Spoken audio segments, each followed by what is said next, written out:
Assalamualaikum warahmatullahi wabarakatuh.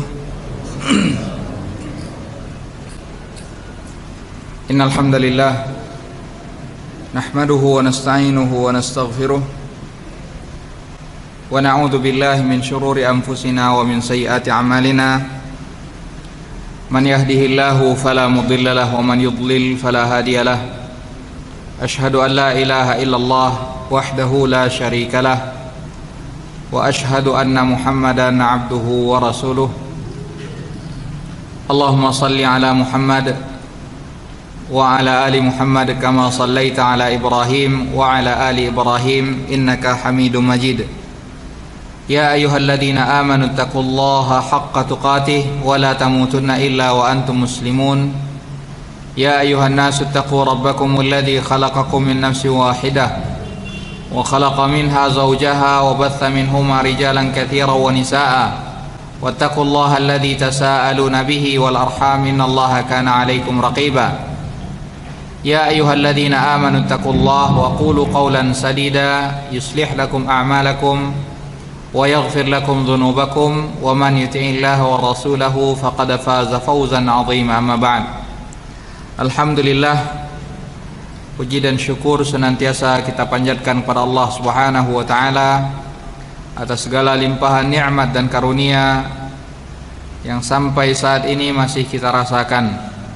Salawat beriring salam semoga senantiasa tercurahkan kepada Nabi Muhammad sallallahu alaihi wasallam.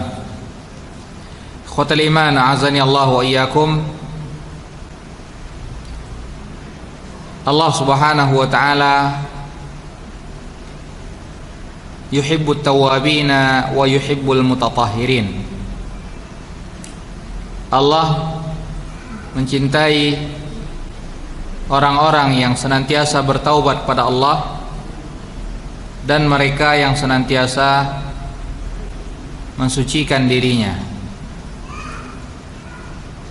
Bahkan Allah Subhanahu wa taala memuji penduduk negeri atau penduduk wilayah Quba yang di situ terdapat Masjid Quba. La masjidun ussisa 'ala taqwa min awwali yaumin ahaqqu an taquma fihi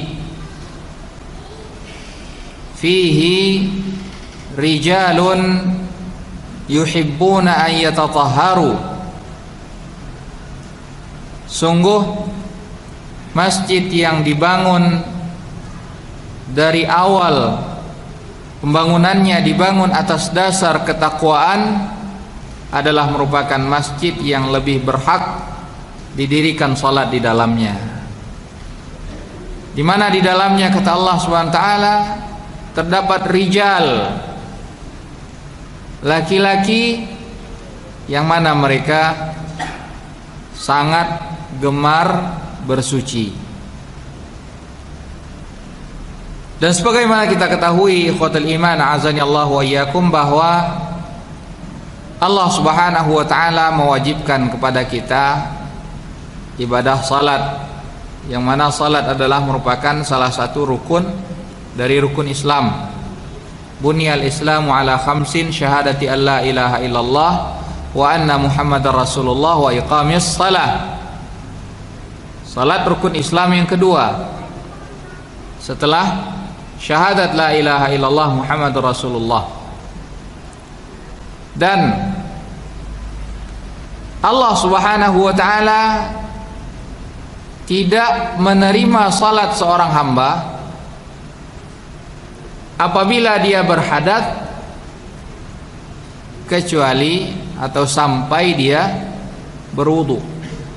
Sebagaimana Nabi sallallahu alaihi wasallam menyampaikan, la yaqbalullahu salata ahadikum idza ahdatha hatta yatawadda. Allah tidak menerima salat salah seorang di antara kalian apabila dia berhadas sampai dia berwudu. Jadi syarat sahnya salat seseorang diantaranya adalah dia dalam kondisi suci. Oleh karena itu ma la yatimul wajibu illa bihi fahuwa wajib. Segala sesuatu yang suatu kewajiban tidak dapat terlaksana kecuali dengan perantara wasilah tersebut, maka hukum mempelajarinya adalah wajib. Karena Allah Subhanahu wa taala mewajibkan atas kita salat, dan salat tidak dapat diterima kecuali dengan wudu, maka sudah menjadi kewajiban bagi setiap individu muslim untuk mempelajari bagaimana tata cara wudu yang diajarkan oleh Nabi sallallahu alaihi wasallam. Karena masih banyak di antara kaum muslimin yang berwudunya kadang asal-asalan,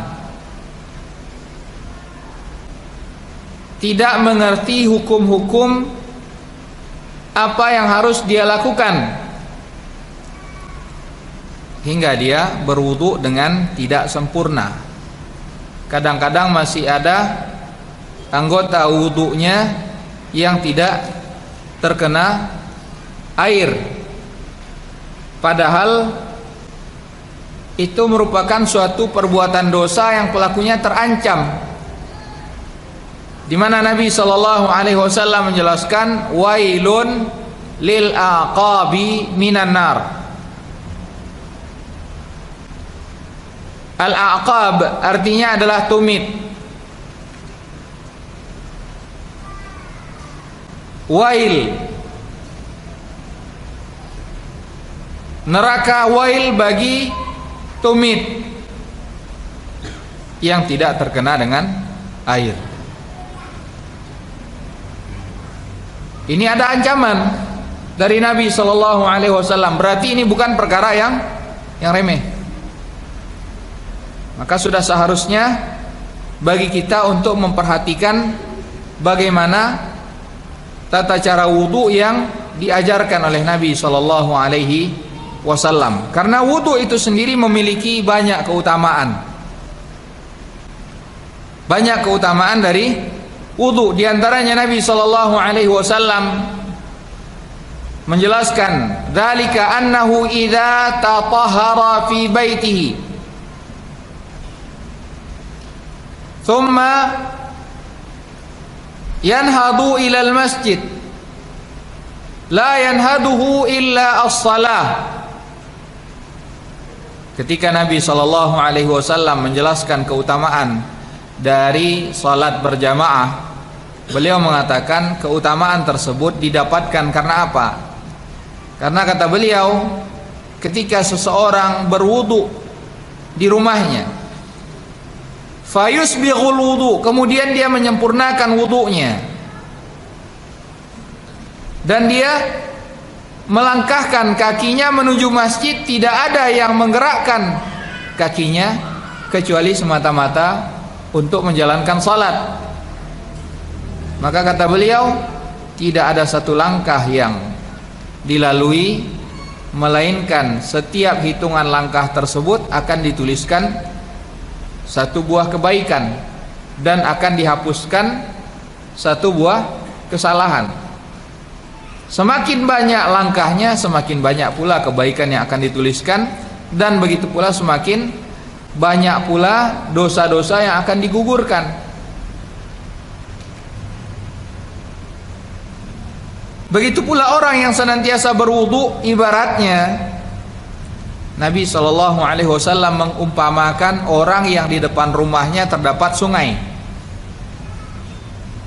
Dia mandi sebanyak 5 kali dari sungai tersebut. Adakah kira-kira kotoran yang tersisa di tubuh orang tersebut?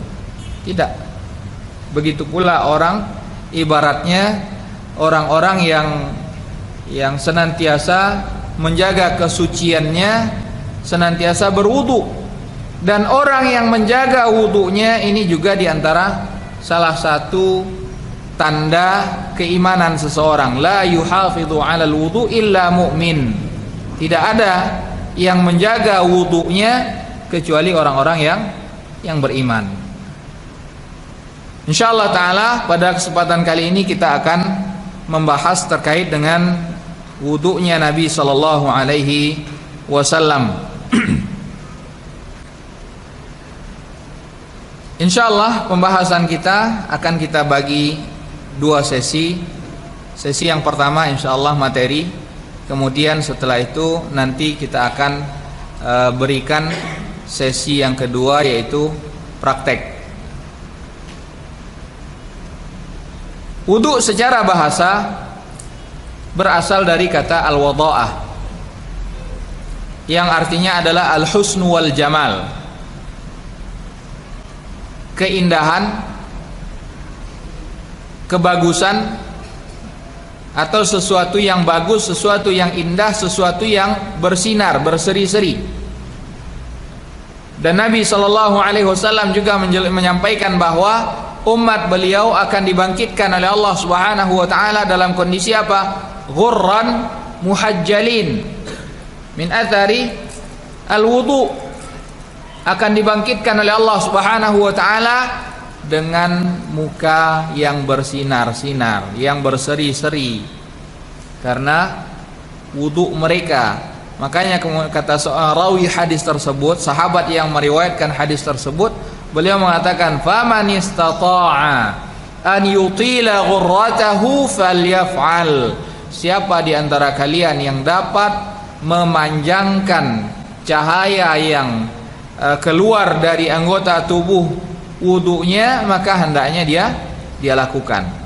Artinya siapa yang dapat menyempurnakan wudunya dengan sebaik-baiknya, maka lakukanlah hal tersebut, karena wudu akan memancarkan sinar di akhirat kelak nantinya.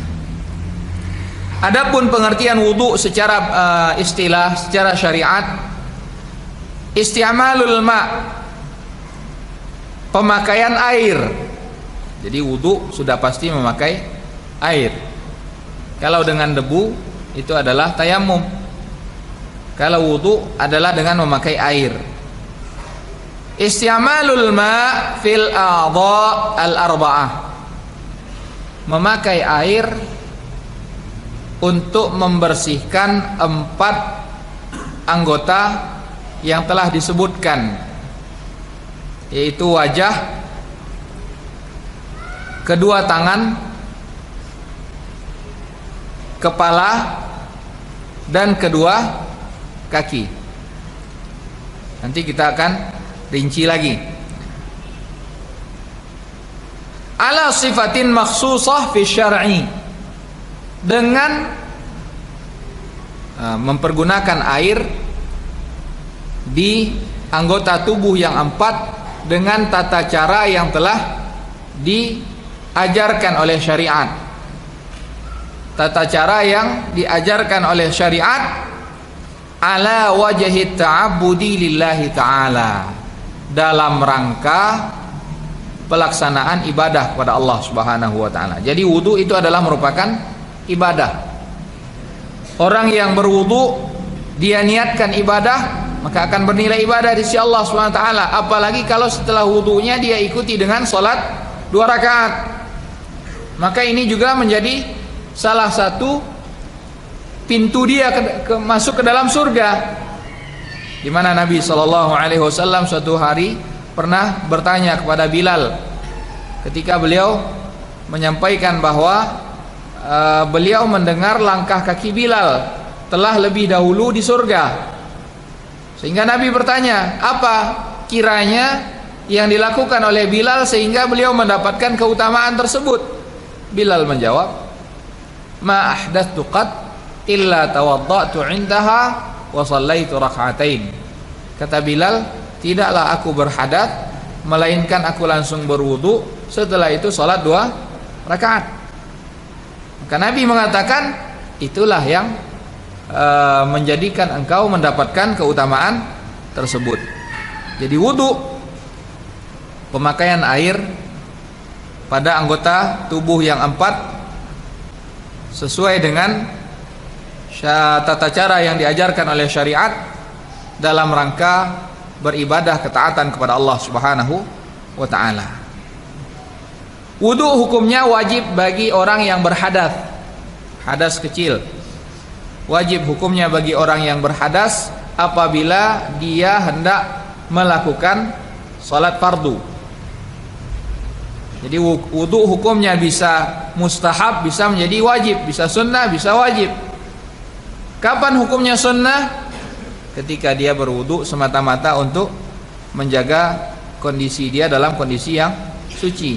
Tapi ketika masuk waktu salat dari salah satu 5 salat yang diwajibkan dan dia dalam kondisi berhadas, maka dalam itu atau pada waktu itu wudu hukumnya menjadi wajib. Dalil tentang disyariatkannya wudu adalah firman Allah Subhanahu wa taala dalam surat Al-Maidah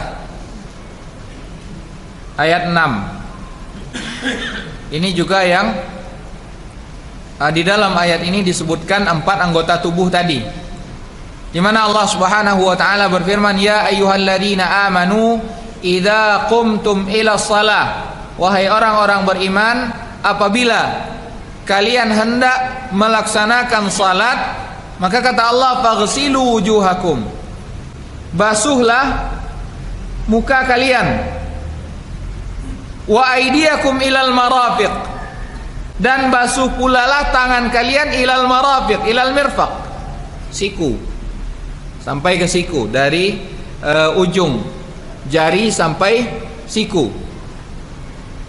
Wamsahu biru'usikum, dan usaplah kepala kalian. Wa arjulakum ilal ka'bain, dan basuhlah kaki kalian sampai 2 mata kaki. Wa in kuntum junuban fattahharu, apabila kalian dalam kondisi junub, maka bersucilah kalian dengan mandi. Wa in kuntum marda, apabila kalian sakit, aw ala safarin, atau dalam kondisi safar, aw jaa ahadum minkum minal ghaid, atau salah seorang di antara kalian baru selesai buang air besar, aw lamastumun nisa, atau kalian menggauli istri kalian, falam tajidu ma'an, dan dalam kondisi tersebut kalian tidak mendapatkan air, maka kata Allah, fatayammamu sa'idan thayyiba, dalam kondisi itu maka bertayamumlah kalian. Ketika dalam kondisi dia safar, dalam kondisi sakit, tidak mendapatkan air, maka dalam kondisi itu bertayamumlah kalian, kata Allah SWT, famsahu biwujuhikum wa aydiyakum min, usaplah muka dan tangan kalian. Jadi dalam tayamum hanya 2 saja, mengusap muka dengan mengusap kedua tangan, tidak sampai ke siku, cukup hanya tangan saja, telapak tangan saja.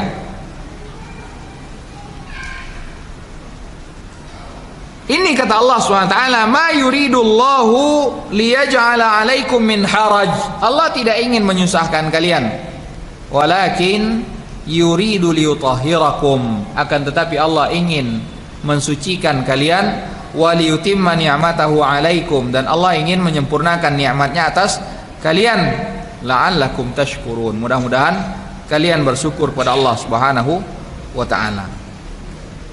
Ini dalil dari Al-Qur'an. Adapun dari hadis Nabi sallallahu alaihi wasallam, dalil yang menunjukkan disyariatkannya wudu ini adalah, di antaranya adalah hadis-hadis yang tadi sudah kita bacakan. Yang pertama adalah hadis yang diriwayatkan oleh Imam Muslim rahimahullahu taala, di mana Nabi sallallahu alaihi wasallam mengatakan, la yaqbalullah, Allah Subhanahu wa taala tidak menerima salatan bi ghairi tuhur, Allah tidak menerima salat tanpa bersuci.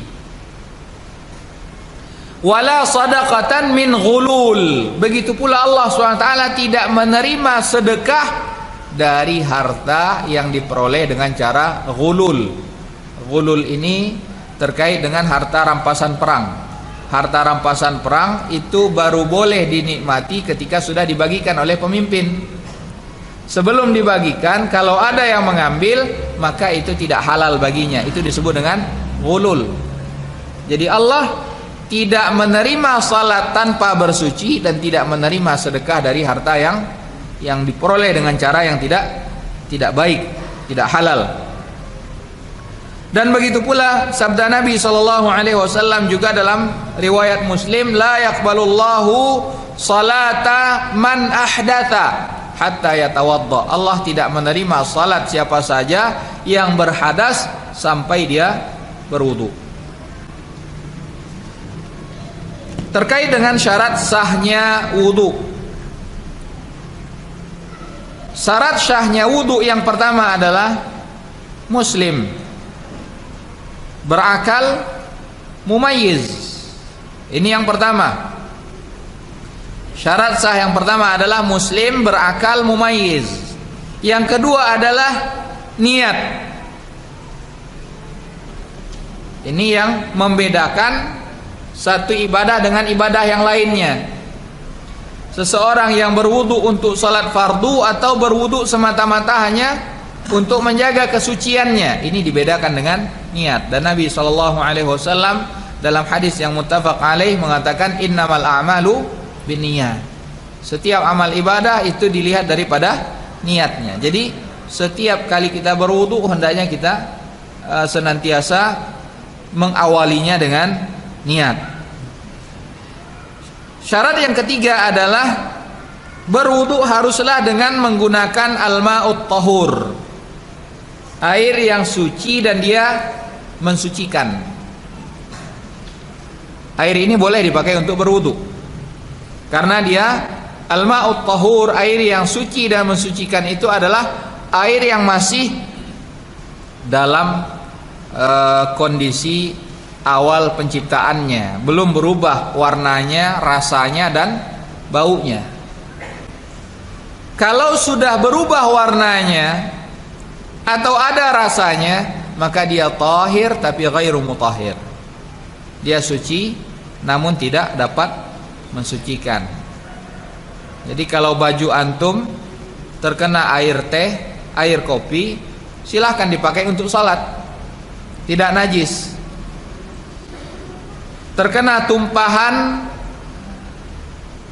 teh telur, silahkan dipakai untuk salat kalau memang tidak ada pakaian yang lainnya karena masih suci. Tapi bolehkah kita berwudu dengan air teh? Bolehkah berwudu dengan air kopi? Ana rasa tidak ada yang mau berwudu dengan air kopi. Bisa-bisa muka antum pakai masker jadinya nanti. Jadi syarat yang ketiga adalah air tersebut adalah air yang suci dan dapat mensucikan. Syarat yang keempat adalah menghilangkan segala sesuatu yang menghalangi air sampai ke permukaan kulit. Jadi kalau ada ibu-ibu yang mungkin pakai pewarna kuku, itu harus dihilangkan terlebih dahulu, yang dapat menghalangi air sampai ke pori-pori.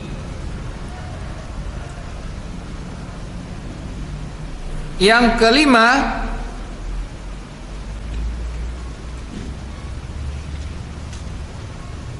bersuci terlebih dahulu jika sekiranya orang yang berwudu tadi baru saja buang hajat, maka terlebih dahulu dia harus membersihkan tempat keluarnya kotoran tadi.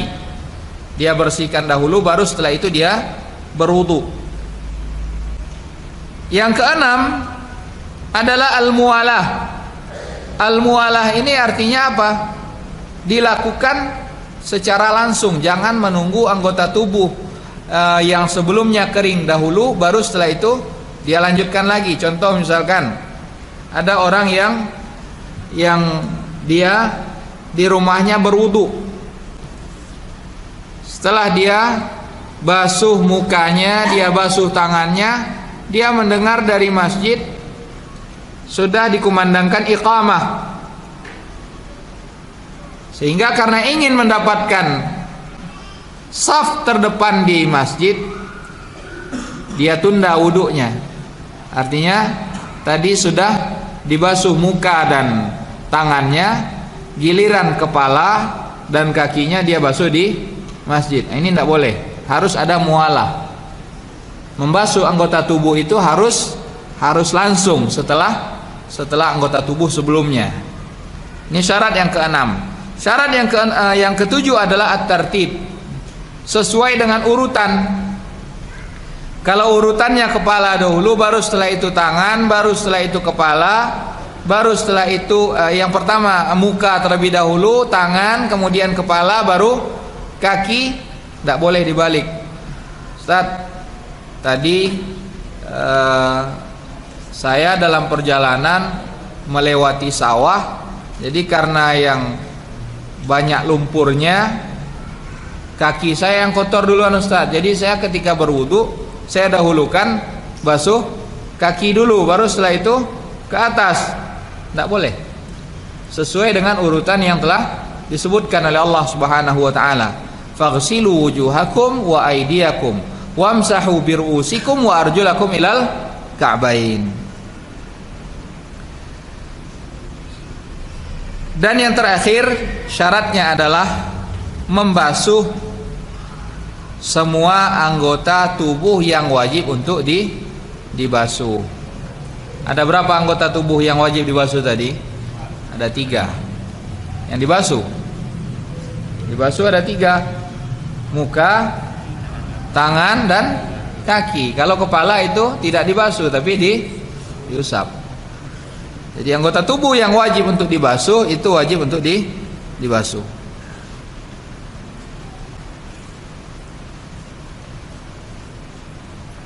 Selanjutnya terkait dengan anggota tubuh atau anggota wudu. Mana anggota tubuh yang merupakan bahagian dari anggota wudu? Tadi disebutkan ada 4, tapi kalau diperinci lagi maka sesungguhnya ada 6. Yang pertama adalah wajah keseluruhan,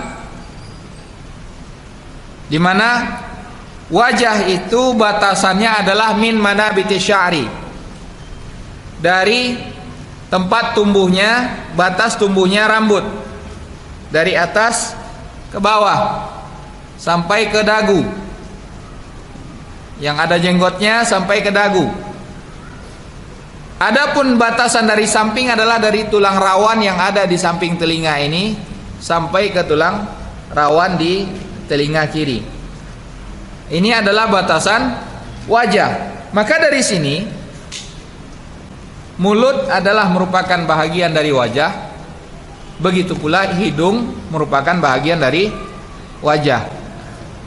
Maka nanti kita akan jelaskan pula perintah untuk kumur-kumur, istinsyak dan istintar, karena ini merupakan bahagian dari wajah. Kemudian yang kedua adalah anggota tubuh yang kedua adalah kedua tangan sampai siku. Jadi dari ujung jari sampai siku. Ini harus dipastikan ketika kita berwudu, harus dipastikan dari ujung jari sampai siku ini terkena air. Karena firman Allah, wa aydiyakum ilal marafiq, basuhlah tangan kalian sampai siku, kata Allah. Kemudian yang ketiga adalah mengusap kepala. Anggota wudu yang ketiga adalah kepala. Dan yang termasuk pula kepada bahagian kepala ini apa? Kedua telinga. Karena Nabi SAW dalam hadis yang diriwayatkan oleh Imam Tirmidzi, Imam Ibnu Majah, dan disahihkan oleh Syekh Albani rahimahullahu taala, Nabi SAW menyampaikan bahwa al-udhunani minar ra'si, kedua telinga itu adalah merupakan bahagian dari kepala. Al-udhunani minar ra'si. Anggota tubuh berikutnya adalah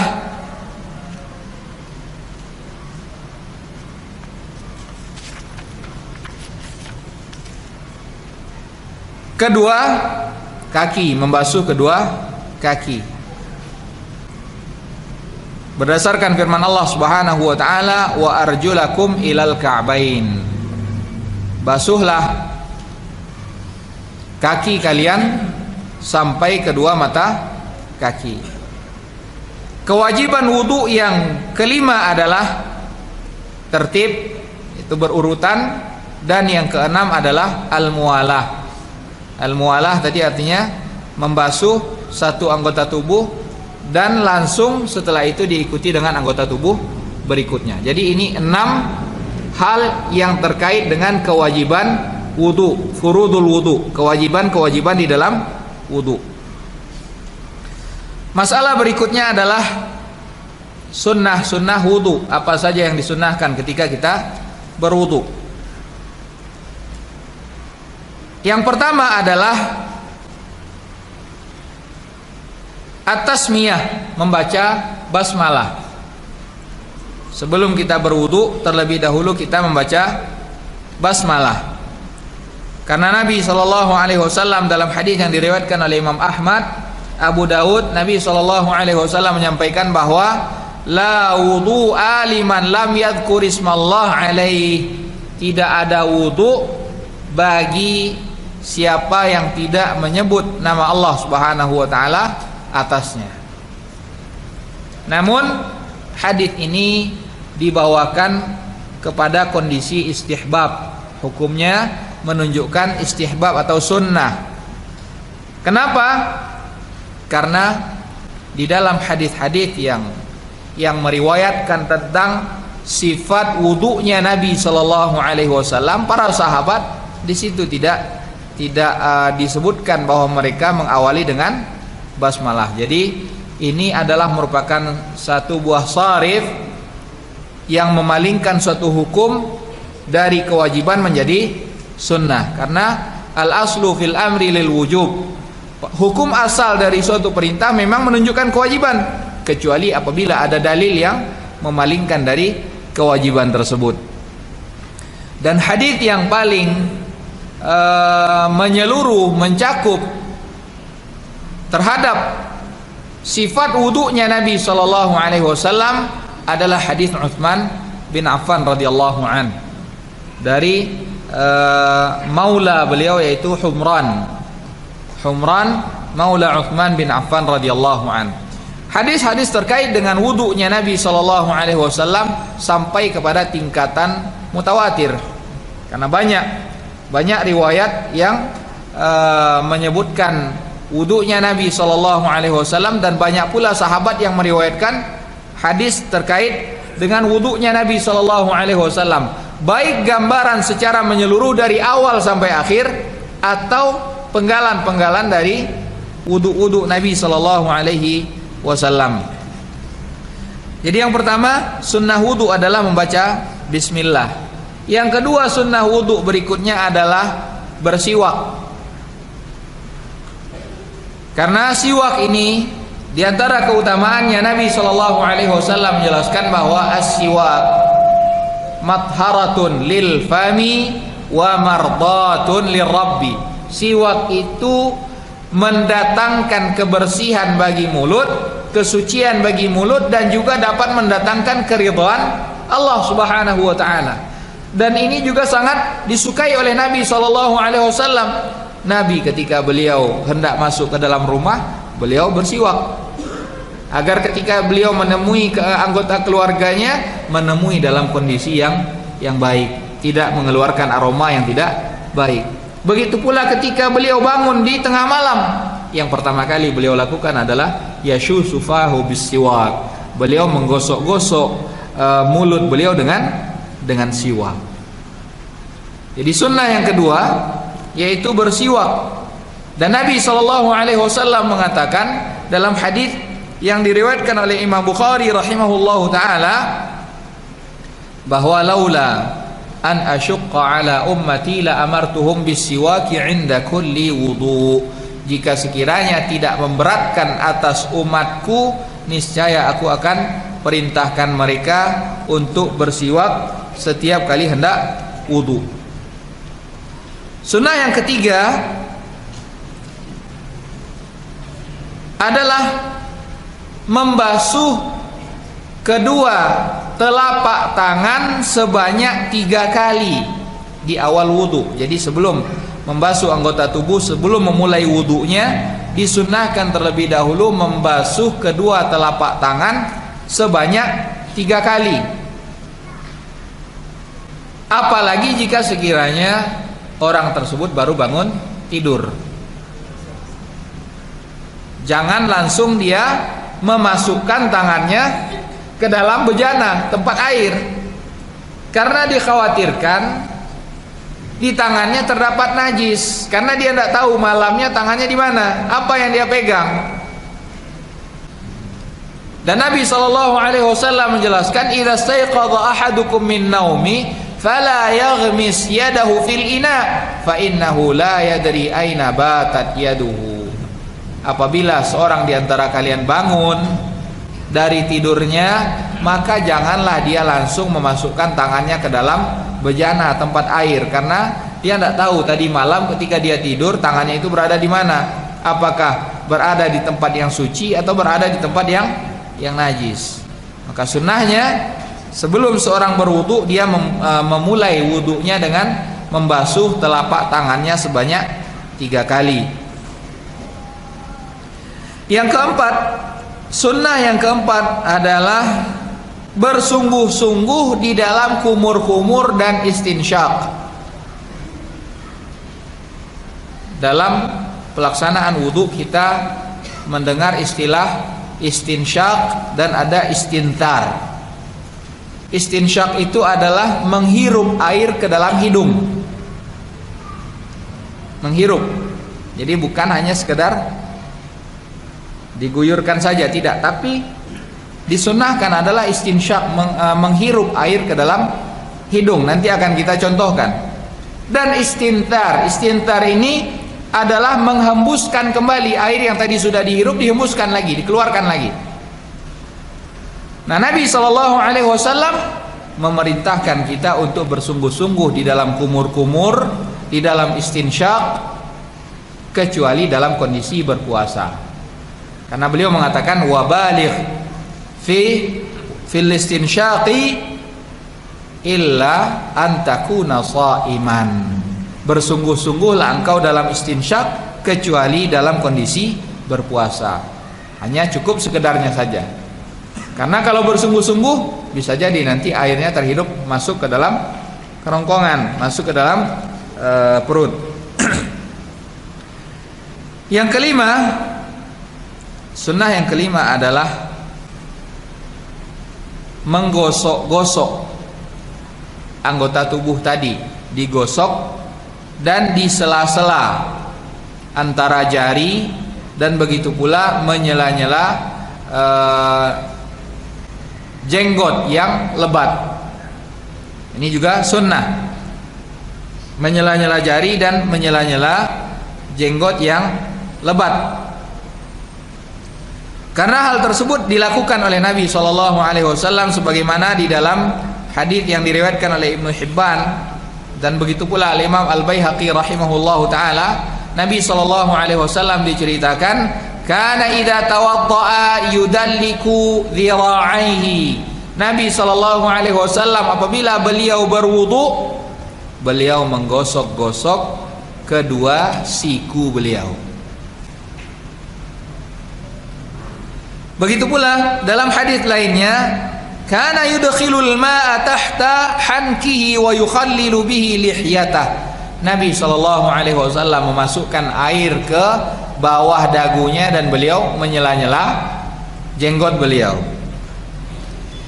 Yang keenam, sunnah wudu yang keenam adalah mendahulukan anggota tubuh bahagian kanan terlebih dahulu, baru setelah itu anggota tubuh bahagian kiri. Ini berdasarkan hadis Aisyah radhiyallahu anha, dalam hadis yang diriwayatkan oleh Imam Bukhari dan Imam Muslim, bahwa kana Nabi sallallahu alaihi wasallam yuhibbut tayamuna fi tana'ulihi wa tarajjulihi wa tahurihi wa fi sya'nihi kullihi.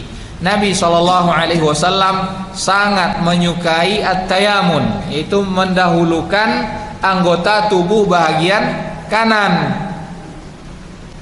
Fi tana'ulihi, ketika beliau hendak memakai sendal, didahulukan anggota tubuh bahagian kanan. Wa tarajjulihi, begitu pula ketika beliau menyisir rambutnya, beliau dahulukan bahagian kanan. Wa tahurihi, begitu pula dalam berwudunya, dalam bersucinya, beliau dahulukan anggota tubuh bagian kanan. Wa fi sya'nihi kullihi, dan dalam setiap urusan beliau senantiasa mendahulukan anggota tubuh bagian kanan. Yang ketujuh, sunnah wudu berikutnya adalah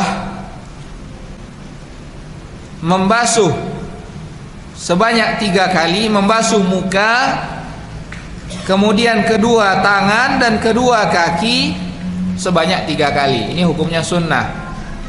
Yang wajibnya adalah 1 kali. Lebih dari itu hukumnya sunnah. Ini berdasarkan sabda Nabi SAW dalam hadits yang muttafaq alaih, annahu tawadda'a marratan wa marrataini wa thalathan. Nabi SAW beliau pernah berwudu, membasuh 1 kali 1 kali. Kadang-kadang beliau 2 kali 2 kali, kadang-kadang beliau membasuh 3 kali 3 kali. Jadi yang wajib hukumnya adalah sekali. Yang kedelapan, sunnah wudu berikutnya adalah membaca zikir yang telah diajarkan oleh Nabi SAW setelah berwudu, yaitu apa? Membaca asyhadu an la ilaha illallah wahdahu la syarikalah wa asyhadu anna muhammadan abduhu wa rasul.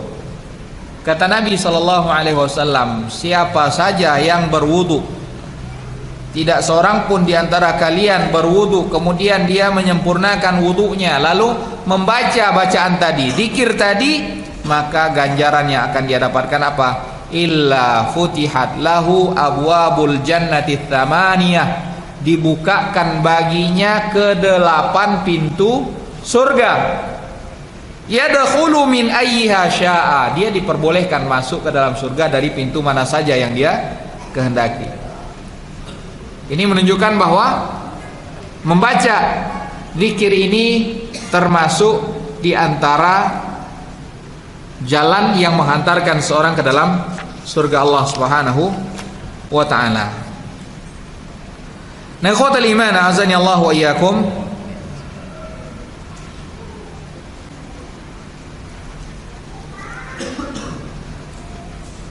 Selanjutnya adalah terkait dengan pembatal-pembatal wudu. Tadi kita sudah menjelaskan furudul wudu, kewajiban-kewajiban wudu ada 6. Kemudian ada sunnah-sunnah wudu ada 8 yang kita sebutkan. Sekarang kita membahas pembahasan terkait dengan pembatal-pembatal wudu. Yang pertama, pembatal wudu ini ada 6. Yang pertama adalah ada sesuatu yang keluar dari 2 jalan kotoran. Ada sesuatu yang keluar dari salah satu dari 2 jalan keluar kotoran. Maka ini membatalkan wudunya, karena Nabi SAW mengatakan walakin min ghaitin aw baulin wa naumin. Akan tetapi wudu tersebut batal diakibatkan buang air besar atau buang air kecil atau karena seseorang tidur. Dan begitu pula Nabi SAW mengatakan kepada orang yang merasa ragu. Kadang-kadang ada orang yang masuk angin, perutnya selalu bunyi-bunyi, tidak tentu arahnya. Kadang-kadang dia ragu batal atau tidak wudunya. Maka kata Nabi SAW, fala yansarif hatta yasma'a sautan aw yajida rihan. Kalau dia dalam salatnya, idza syakka ahadukum fi salati fala yadri, apabila au idza ashkala alaikum batnuhu fala yansarifu, apabila seorang di antara kalian ada bermasalah di dalam perutnya, ketika dia sedang dalam salat perutnya bermasalah, maka kata Nabi fala yansarif, tidak usah dia keluar membatalkan salatnya sampai hatta yasma'a sautan, dia mendengar adanya suara. Jadi pastikan kalau ada terdengar suara baru keluar. Atau kalau tidak bersuara, yang kedua adalah ketika mendapatkan bau. Itu ketika itu barulah dia membatalkan wudunya atau keluar dari salatnya. Yang kedua yang membatalkan wudu adalah keluarnya najis dari anggota tubuh lainnya,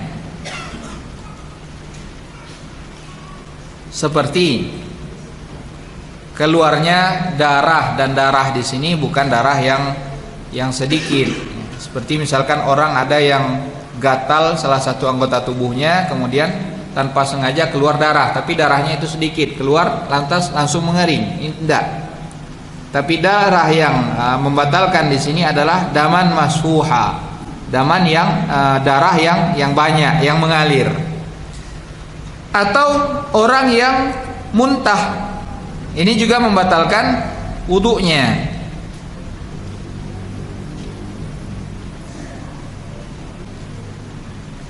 Yang ketiga yang membatalkan wudu adalah zawalul aqli,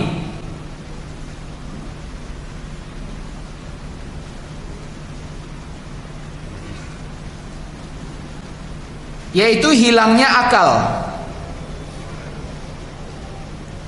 Hilang akal ini membatalkan wudu, seperti orang yang pingsan atau orang yang tidur sehingga dia tidak sadar apa yang terjadi di sekelilingnya.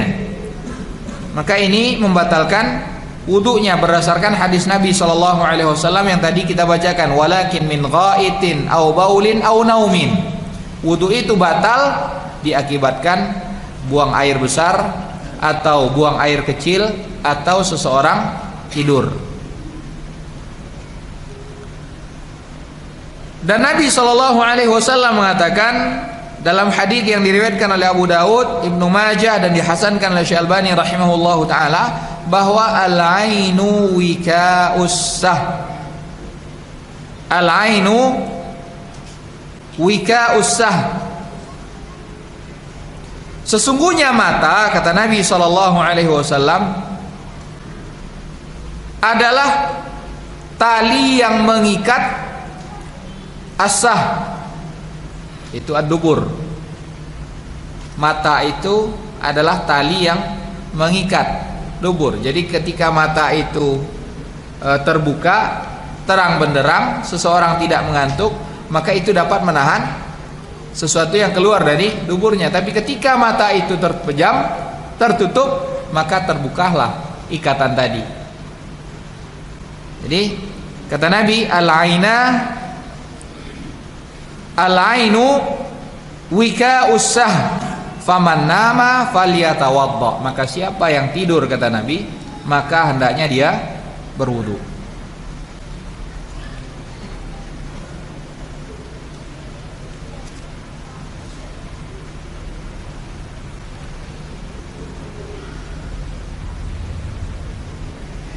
Dan tidur yang membatalkan wudu di sini adalah tidur yang al-mustaghriq. Tidur yang benar-benar seseorang tidak sadar, tidak tahu lagi apa yang ada di sekitarnya. Adapun orang yang kadang-kadang kondisinya masih ngantuk-ngantuk, tertidur, tapi dia kadang-kadang masih mendengar apa yang terjadi di sekitarnya, ini tidak membatalkan. Tapi kalau sudah mulai dia mendengkur, tidak tahu apa yang terjadi, bahkan kadang-kadang sampai sampai jatuh terhuyung-huyung, sedang duduk kadang-kadang tidur tanpa sadar jatuh. Nah, ini membatalkan wudu. Berdasarkan apa yang disampaikan oleh para sahabat radhiyallahu anhum, di mana mereka mengatakan bahwa kana yusibuhum an-nu'as wa hum fi intidharis shalah wa yaqumun yusallun wa la yatawadda'un. Para sahabat juga sama seperti kita, kadang-kadang mereka ngantuk. Tapi ketika mereka mengantuk dan masih dapat mereka kendalikan, mereka bangun dan langsung sholat tanpa berwudu. Yang keempat yang membatalkan wudu adalah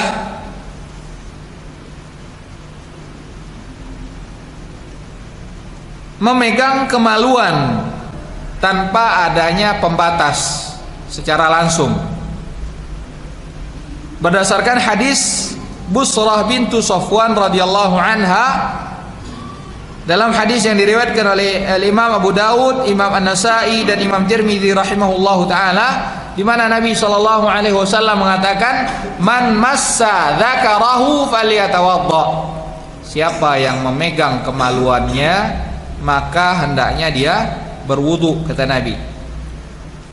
Dan dalam hadis Abu Ayyub dan Ummu Habibah yang diriwayatkan oleh Al-Imam Ibnu Majah rahimahullahu taala dan disahihkan oleh Syekh Albani rahimahullahu taala, Nabi sallallahu alaihi wasallam mengatakan, "Man massa farjahu falyatawadda."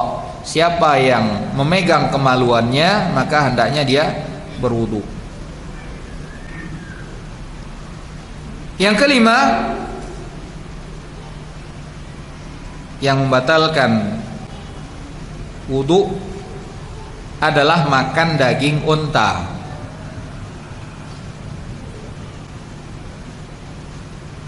Adapun hikmahnya wallahu taala alam. Namun apa yang disampaikan oleh Nabi sallallahu alaihi wasallam, maka kewajiban kita adalah sami'na wa ata'na, tanpa harus mengetahui apa hikmah di balik itu semuanya. Karena Nabi sallallahu alaihi wasallam pernah ada seorang yang bertanya kepada beliau, "Ana tawaddau min luhumil ghanam." Ya Rasulullah, apakah kita diperintahkan berwudu setelah makan daging kambing? Kata Nabi sallallahu alaihi wasallam, "In syi'ta tawadda wa in syi'ta la tatawadda." Kalau kamu mau silakan berwudu, kalau tidak ya tidak apa-apa. Ini ketika beliau ditanya tentang daging kambing. Qala ana tawaddau min luhumil ibil. Ya Rasulullah, bagaimana dengan daging onta? Apakah kami harus berwudu ketika kami memakannya? Maka kata Nabi, "Na'am, tawadda min luhumil ibil." Iya, berwudulah kalian dari daging onta. Yang keenam yang membatalkan wudu seseorang adalah seseorang yang wala'iyadzubillah murtad, keluar dari agama Islam. Ini 6 hal yang menjadi pembatal wudu seseorang. Selanjutnya kita akan membahas atau menyebutkan hadis Utsman bin Affan radhiyallahu an yang menjelaskan tentang sifat wudunya Nabi sallallahu alaihi wasallam.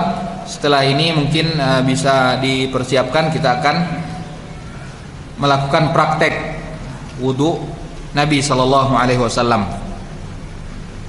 Banyak hadis-hadis yang meriwayatkan wudunya Nabi sallallahu alaihi wasallam, dan yang paling masyhur, yang paling lengkap, yang paling menyeluruh adalah hadis yang diriwayatkan oleh Utsman bin Affan radhiyallahu an.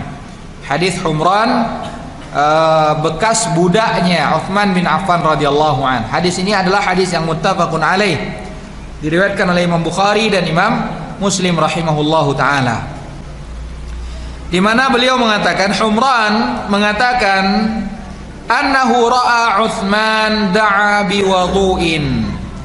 Beliau melihat Utsman bin Affan radhiyallahu an meminta sahabat-sahabatnya untuk membawakan wudu'un. Ini perlu kita perhatikan, ada kata wudu'un, ada kata wudu'un. Bedanya apa? Harakat saja. Harakat yang pertama huruf wawunya adalah wudu'un, harakatnya fathah. Yang kedua wudu'un, harakat wawunya adalah dhammah. Tapi perbedaan ini memberikan perbedaan makna.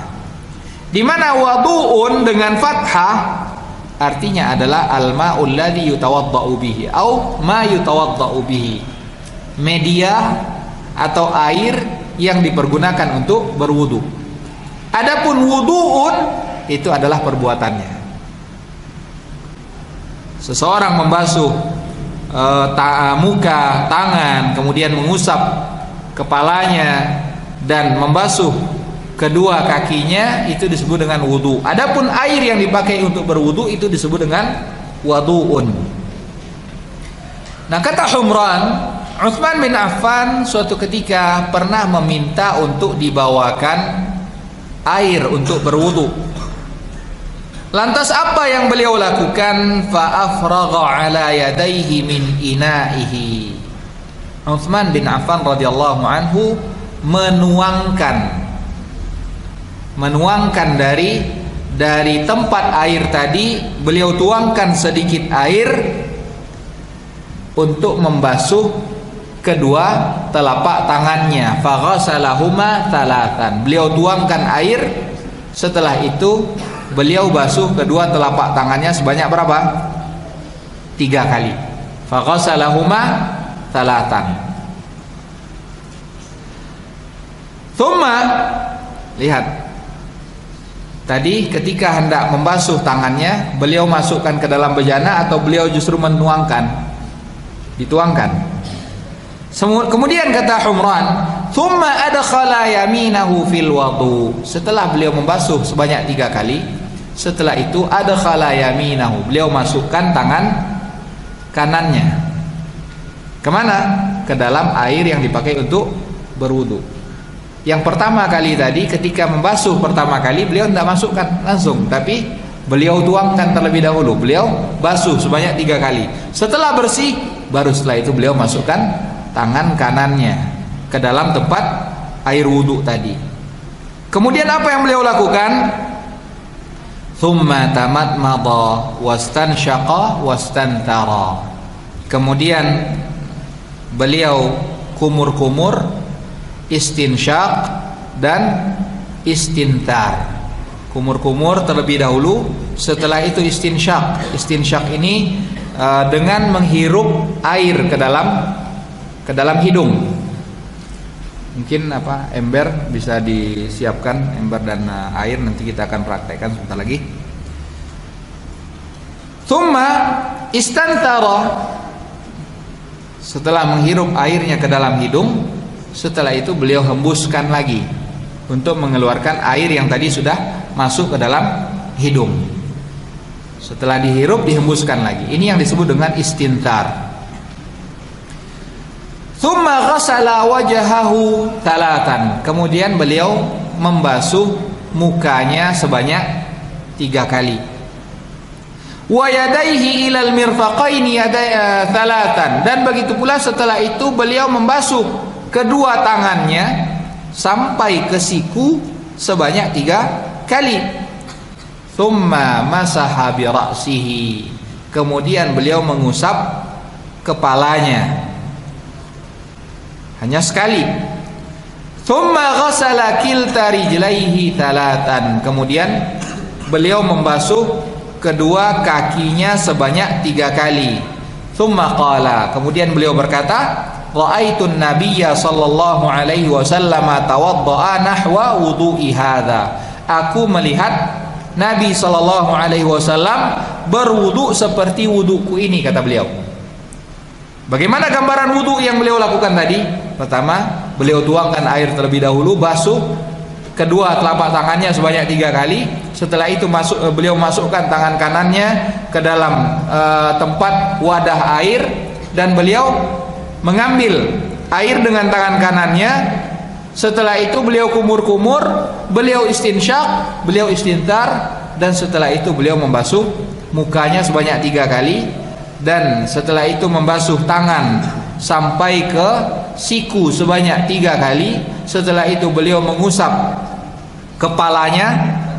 Setelah itu beliau membasuh kedua kakinya sebanyak 3 kali. Ini sifat wudu yang beliau lihat dari Nabi SAW. Dan beliau berkata, waqala, beliau mengatakan bahwa Nabi SAW mengatakan, man tawadda'a nahwa wudu'i hadza. Siapa yang berwudu sebagaimana aku berwudu ini, Thumma shalla raka'ataini, kemudian setelah itu dia salat 2 rakaat, la yuhadditsu fihi nafsah. Dalam salatnya dia salat dengan khusyuk, dia tidak memperturutkan bisikan-bisikan di dalam hatinya, di dalam jiwanya, tapi dia fokus ke dalam salatnya. Maka kata Nabi SAW, ghafarallahu lahu ma taqaddama min dzambihi, Allah akan ampuni segala dosa-dosanya yang terdahulu. Ini juga menunjukkan keutamaan wudu. Ini adalah hadis yang paling lengkap, paling menyeluruh terkait dengan sifat wudunya Nabi SAW, karena menyebutkan bagaimana wudunya Nabi SAW dari awal sampai akhir. Hadis yang kedua yang menyebutkan wudunya Nabi SAW adalah hadis yang diriwayatkan oleh Amru ibnu Yahya al-Mazini dari ayahnya, yaitu Yahya al-Mazini, di mana beliau mengatakan bahwa beliau melihat ayahnya bertanya kepada Abdullah bin Zaid. Abdullah bin Zaid seorang sahabat. Jadi ayah dari Amru bin Yahya al-Mazini ini bertanya kepada Abdullah bin Zaid radhiyallahu anhu tentang bagaimana wudunya Nabi SAW. Kemudian Abdullah bin Zaid, jadi sudah ada berapa sahabat yang meriwayatkan hadis ini yang menggambarkan wudunya Nabi SAW. Sudah 2 yang kita sebutkan. Yang pertama adalah gambaran yang dicontohkan oleh Utsman bin Affan. Yang kedua ini yang akan kita bacakan adalah riwayat atau sahabat Abdullah bin Zaid, di mana beliau meminta dibawakan tanur bitaurin min ma'in, minta dibawakan seember air. Fatawadda'a lahum wudu'a Rasulillah, maka beliau pun berwudu, memberikan contoh bagi mereka, bagi murid-muridnya, bagaimana wudunya Nabi SAW. Fa'akfa'a ala yadayhi minat taur, beliau tuangkan ke atas tangannya dari ember tadi, sama seperti Utsman bin Affan. Fa'afragha ala yadayhi fa'afragha ala kaffaihi faghasalahuma thalathan, beliau tuangkan terlebih dahulu. Faghasala yadayhi thalathan thumma adkhala yadahu fit taur, setelah dibasuh baru setelah itu beliau masukkan tangannya ke dalam ember tadi. Famat madha wastanshaqa wastantara thalathan bi thalathi gharafat, maka beliau kumur-kumur, istinsyak, istintar sebanyak 3 kali dengan 3 kali cedukan air. Beliau kumur-kumur, istinsyak dan istintar sebanyak 3 kali dengan 3 kali cedukan air. Thumma adkhala yadahu fit taur faghasala wajhahu thalathan, kemudian beliau masukkan lagi tangannya. Setelah itu beliau membasuh mukanya sebanyak 3 kali. Kemudian beliau masukkan lagi tangannya, faghasalahuma marrataini ilal mirfaqain, beliau masukkan lagi tangannya. Setelah itu beliau basuh kedua tangannya sampai ke siku. Berapa? Marrataini ilal mirfaqain, 2 kali. Wajah tadi berapa kali? 3 kali. Ketika tangan berapa kali? Marrataini, 2 kali. Thumma adkhala yadayhi famasaha bihima ra'sah, kemudian beliau masukkan kedua tangannya. Tadi setelah membasuh kedua tangan sebanyak 2 kali, beliau masukkan kedua tangannya ke dalam tempat bejana air tadi. Famasaha bihima ra'sah, beliau usap kepalanya. Bagaimana beliau mengusap kepalanya? Aqbala bihima wa adbara, beliau tarik ke depan dan beliau tarik ke belakang. Baik dari sini beliau tarik ke depan atau adbara, baik dari depan dahulu, dari sini. Setelah beliau masukkan kedua tangannya ke dalam bejana tempat air, setelah itu beliau usap dari sini ke belakang. Wa aqbala, tarik lagi ke depan.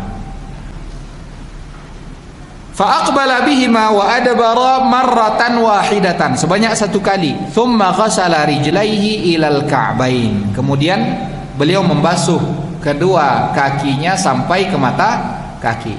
Dalam riwayat Abdullah bin Zaid ini disebutkan bahwa ketika membasuh muka dibasuh sebanyak 3 kali. Ketika membasuh tangan dibasuh sebanyak 2 kali. Ketika membasuh kaki hanya sekali disebutkan. Maka kata Syekh Utsaimin rahimahullahu taala, ini menunjukkan bahwa hukum 3 kali itu tidak mutlak harus seluruhnya. Artinya kalau misalkan kita di awal membasuh muka 3 kali, bukan berarti tangan juga harus 3 kali, kaki juga harus 3 kali. Jadi menurut kebutuhan. Kalau sekali sudah cukup silahkan, kalau 2 kali baru cukup silahkan, tidak mesti harus semuanya 3 kali. Wa fi riwayatin, dalam riwayat lainnya disebutkan bada'a bi muqaddami ra'sihi.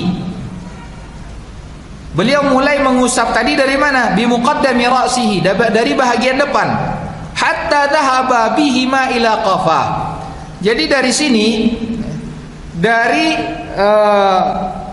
depan, bahagian depan rambut ini, kepala ini, beliau tarik ke belakang ila qafahu. Ini yang dimaksud dengan qafa, tengkuk. Dari sini ditarik sampai ke tengkuk. Hatta dhahaba bihima ila qafahu thumma raddahuma. Kemudian sudah ketika telah sampai di tengkuk ini dikembalikan lagi kemana? Hatta raja'a ilal makani alladhi bada'a minhu, sampai kembali ke tempat awal dia memulai tadi. Jadi tidak seperti yang kita lihat sebahagian kaum muslimin melakukannya.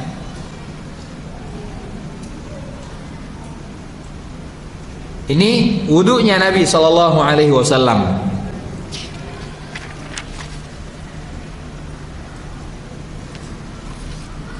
Nah, sekarang insyaallah kita akan coba praktekkan wudunya Nabi sallallahu alaihi wasallam, dan kita harapkan siapapun di antara kita di sini nantinya setelah mengetahui hal ini hendaknya sampaikan kepada orang-orang yang terdekat terlebih dahulu dengan dia. Ajarkan kepada anak-anaknya, kepada kerabat. Karena ini penting. Wudu seseorang tidak sah, maka salatnya juga tidak akan diterima oleh Allah Subhanahu wa taala. Sekarang kita sudah mendengarkan bagaimana walaupun hanya dua riwayat yang kita bacakan, namun insyaallah ini sudah mencukupi. Sebenarnya banyak sekali riwayat-riwayat terkait dengan wudunya Nabi sallallahu alaihi wasallam, namun kita hanya cukupkan dengan 2 riwayat ini. Dan ini insyaallah sudah cukup. Dengan mendengarkan riwayat ini seakan-akan kita menyaksikan bagaimana gambaran wudunya Nabi sallallahu alaihi wasallam. Baik, sekarang insyaallah kita akan coba untuk praktekkan.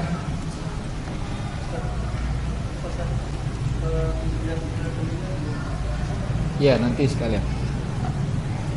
Jadi nanti tadi sudah kita sampaikan bahwa al-udhunani minar ra'si, kedua telinga itu adalah merupakan bahagian dari kepala. Jadi untuk mengusap telinga itu cukup dengan air yang dipakai untuk kepala tadi, mengusap kepala, tidak perlu mengambil air yang baru. Caranya bagaimana? Setelah tadi kita mengusap dari sini, kita tarik ke belakang. Setelah sampai ke belakang ditarik lagi ke depan. Setelah sampai ke depan, maka langsung dimasukkan kedua jari telunjuk ini ke dalam lubang telinga. Ini gunanya untuk apa? Untuk membersihkan bahagian dalam. Adapun ibu jari ini dipergunakan untuk menggosok-gosok bahagian belakang. Jadi langsung dari sini kita tarik ke belakang, setelah itu ditarik lagi ke depan, dan langsung setelah itu kita bersihkan telinga kita. Baik.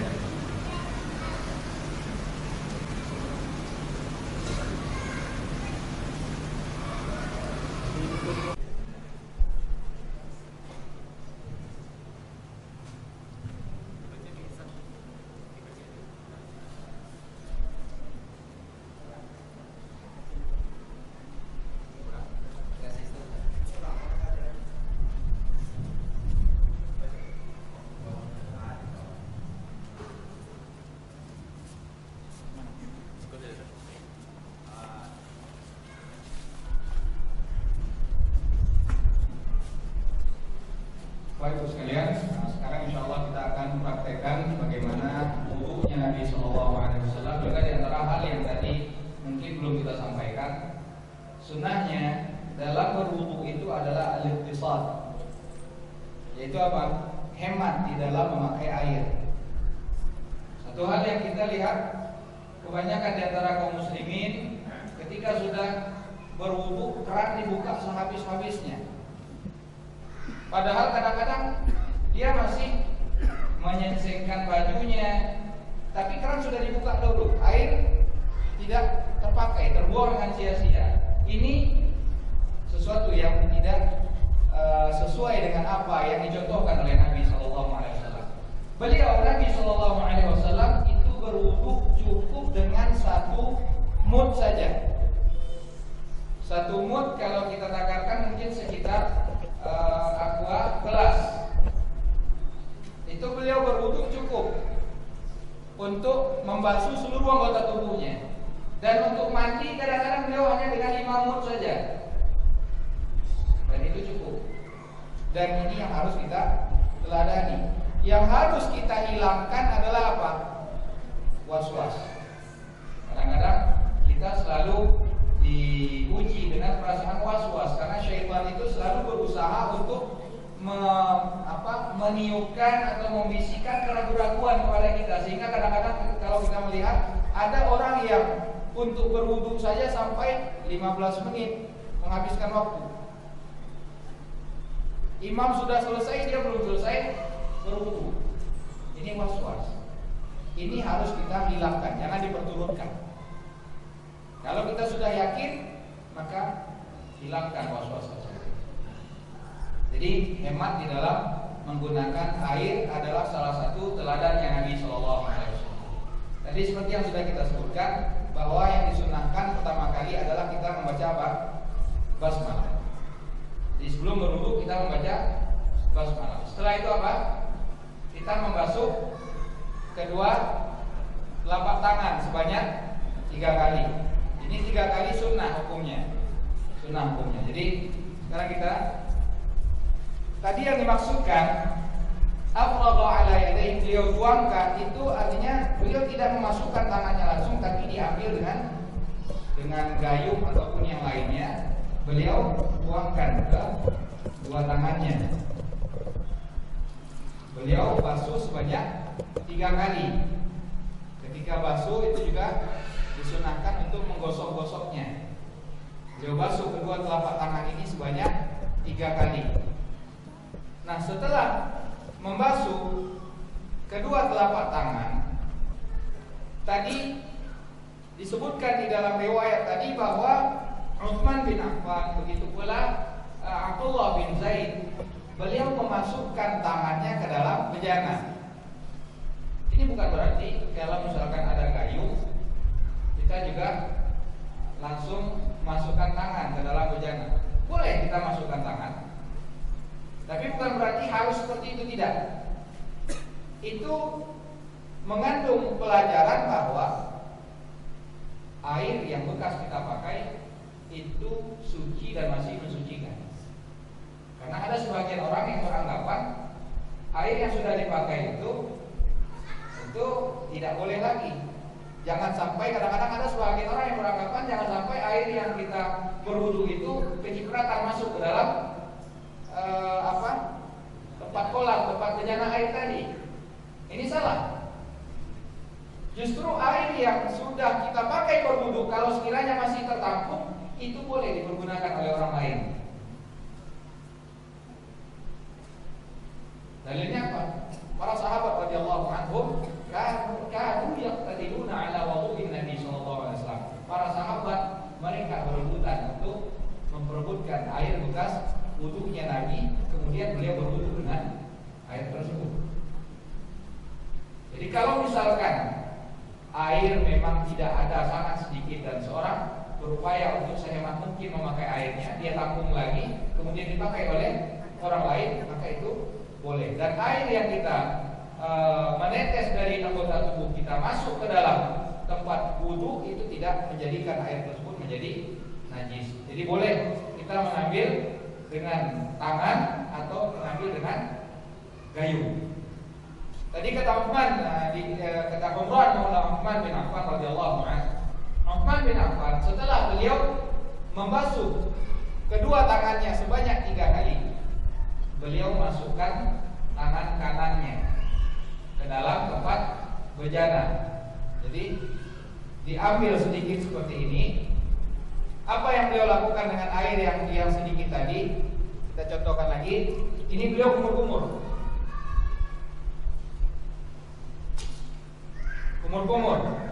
Setelah itu istinsyak. Istinsyak adalah dengan menghirup air. Itu istinsyak. Yang istinsyak, air ini kita hirup. Setelah itu istinsyak. Istinsyak ini sunnahnya dengan tangan kiri. Jadi tadi kita mengambil air dengan tangan kanan, dihirup ke dalam hidung. Ini memang perlu latihan. Karena kadang-kadang kalau terlalu banyak juga kadang-kadang padiah. Tapi insya Allah tidak mengapa. Coba sedikit seperti ini kita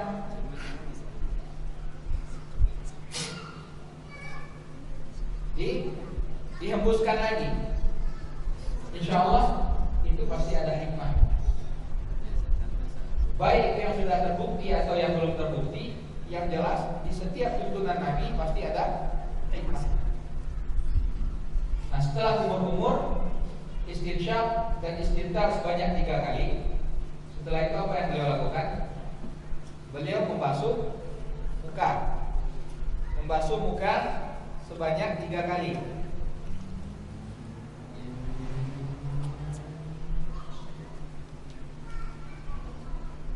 Jadi muka dari batas tumbuh rambut bagian atas sampai dagu, kemudian dari tulang rawan yang ada di sisi telinga sini sampai kepada tulang rawan di sisi telinga yang lainnya.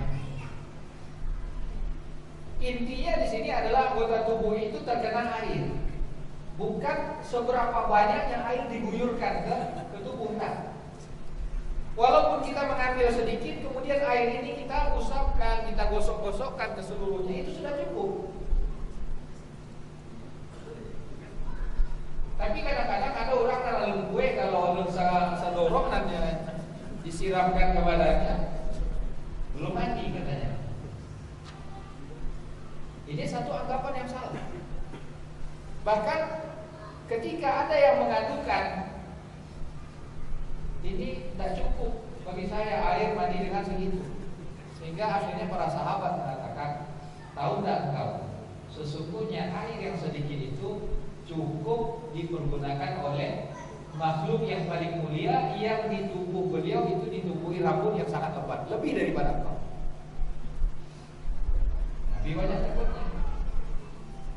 Orang yang biasanya banyak bulunya kadang-kadang kan merasa keras. Tapi itu cukup bagi Nabi SAW, apalagi kita. Setelah beliau membasuh muka sebanyak 3 kali, dan tadi sudah kita sebutkan bahwa mulut, hidung itu adalah bagian dari muka. Maka tadi kita awali dengan kumur-kumur, setelah itu istinsyak dan istintar. Setelah itu membasuh muka sebanyak 3 kali, dan setelah itu kata Uthman bin Affan radhiyallahu anhu mengambil apa? Mengambil air lagi. Beliau basuh kedua tangannya. Tangan tadi sudah kita sebutkan dari ujung jari ini sampai mana? Siku. Dari ujung jari sampai siku. Diambil lagi. Setelah itu cukup dengan dialirkan dan harus dipastikan ini sampai siku ini kena. Dan tadi sunnahnya adalah takhlilul asabi'. Antara jari-jari ini digosok-gosok. Digosok-gosok antara jari-jari ini harus dipastikan terkena air. Jangan sampai nanti ternyata setelah kita lihat ada bahagian yang masih kering, tidak terkena air. Karena kadang-kadang kita melihat sebagian kaum muslimin ketika berwudu cukup hanya dibuka keran, kemudian diletakkan tangannya atau kakinya di bawah keran tersebut, Sehingga kadang-kadang bahagian sininya basah, di sininya masih kering.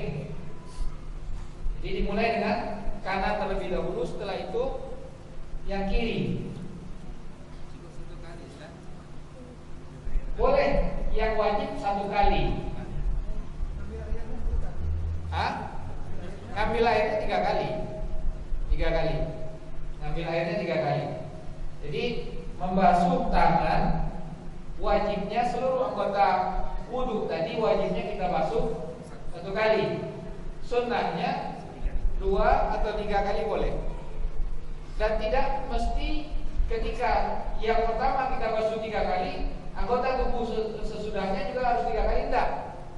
Sesuai kebutuhan. Kalau yang tadi 3 kali memang butuh 3 kali, yang kedua kalau memang cukup 2 kali, silakan 2 kali. Kalau 3 kali terus nggak apa-apa. Boleh. 3 kali seluruhnya boleh. Nah, ini saya menyampaikan, kata Anda menyampaikan saat ini sambil berbicara. Bapak Ibu lihat, di sini sudah kering, di sini masih basah. Ini sebenarnya tidak ada mualah dalam hal ini. Jadi yang seharusnya adalah sebelum ini kering, itu ini sudah dibasuh dulu. Ini hanya karena untuk menjelaskan. Nah, setelah membasuh tangan sebanyak 3 kali atau 2 kali atau 1 kali yang wajibnya, setelah itu mengusap kepala. Dimasukkan tadi dalam hadis Abdullah bin Zaid, beliau memasukkan kedua tangannya ke dalam air. Setelah itu dari depan bagian kepala ini ditarik ke belakang. Ditarik ke belakang. Setelah itu dari belakang ini ditarik lagi ke depan. Ini bagi yang bisa, bagi ibu-ibu mungkin agak susah. Apalagi kalau misalkan yang rambutnya panjang, maka cukup sampai ke belakang saja. Karena mungkin nanti ketika dia tarik lagi ke depan mungkin akan susah rambutnya. Ditarik ke depan, setelah itu dimasukkan jari telunjuk ini ke dalam lubang telinga. Ini gunanya untuk membersihkan mungkin ada kotoran yang ada di dalam sini, dan ibu jari ini dipakai untuk membersihkan bagian belakang sini. Ya. Jadi tidak perlu mengambil air baru untuk telinga. Cukup dengan air yang sudah kita ambil tadi untuk apa? Untuk mengusap kepala. Setelah itu baru yang terakhir adalah kita mengusap atau membasuh kaki. Dia membasuh kaki ini sama seperti yang tadi sudah kita contohkan. Ini yang banyak biasanya tidak kena air itu adalah tumit. Jadi harus dipastikan tumit itu kena.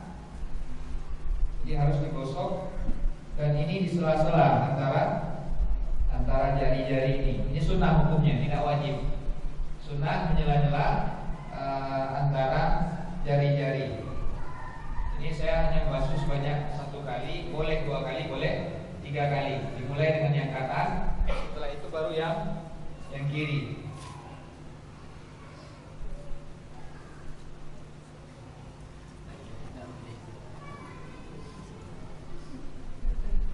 Kalau nampaknya awak saya lihat ini, kan dibuka keran kadang-kadang bertampung saja kaki. Ini kadang-kadang masih ada bahagian wudunya yang tidak terkena air, dan ini pernah terjadi di zaman Nabi SAW. Nabi pernah melihat ada seorang sahabat setelah berwudu dia sholat, di bahagian kakinya ada kira-kira sebesar dirham, sebesar ini, bahagian yang belum terkena air, masih kering. Maka kemudian Nabi memerintahkan sahabat itu untuk mengulangi wudunya dan mengulangi salatnya. Makanya Nabi memperingatkan, wailun lil aqabi minan nar. Celakalah, nerakalah hukumnya bagi tumit yang tidak terkena air ketika berwudu. Jadi itu tadi adalah merupakan kira-kira gambaran dari apa yang disampaikan oleh Utsman bin Affan radhiyallahu anhu, begitu pula dicontohkan oleh Abdullah bin Zaid tentang wudunya Nabi SAW. Kalau kita mungkin coba untuk mengumpulkan tadi, insya Allah tidak sampai satu gayung ini air yang kita pakai. Dan ini yang seharusnya kita teladani, kita sampaikan kepada anak-anak kita. Jangan kita biarkan anak-anak misalkan ketika dia berwudu, belum dia berwudu, baru siap-siap dia masih ngobrol dengan temannya, tapi air keran sudah dibuka. Upayakan pemakaian air itu sehemat mungkin. Kalau misalkan bisa kita buka, setelah itu ditutup sebentar, tidak masalah. Mungkin memang agak repot, tapi dalam rangka ketaatan kita kepada apa yang dicontohkan oleh Nabi SAW, ini tentu lebih baik. Atau mungkin ada di sebahagian masjid kita melihat kerannya itu di bawahnya dibikin seperti kerucut, sehingga air yang keluar itu kecil. Jadi jumlah air yang terbuang itu tidak banyak. Mungkin ini juga bisa kita lakukan. Atau banyak hal-hal lain, cara-cara lain, apakah itu dengan menyediakan gayung ataupun yang semisalnya.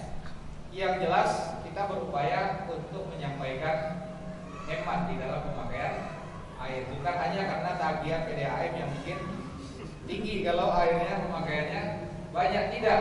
Tapi yang lebih kita utamakan adalah bagaimana meladani Nabi Shallallahu Alaihi Wasallam. Baik.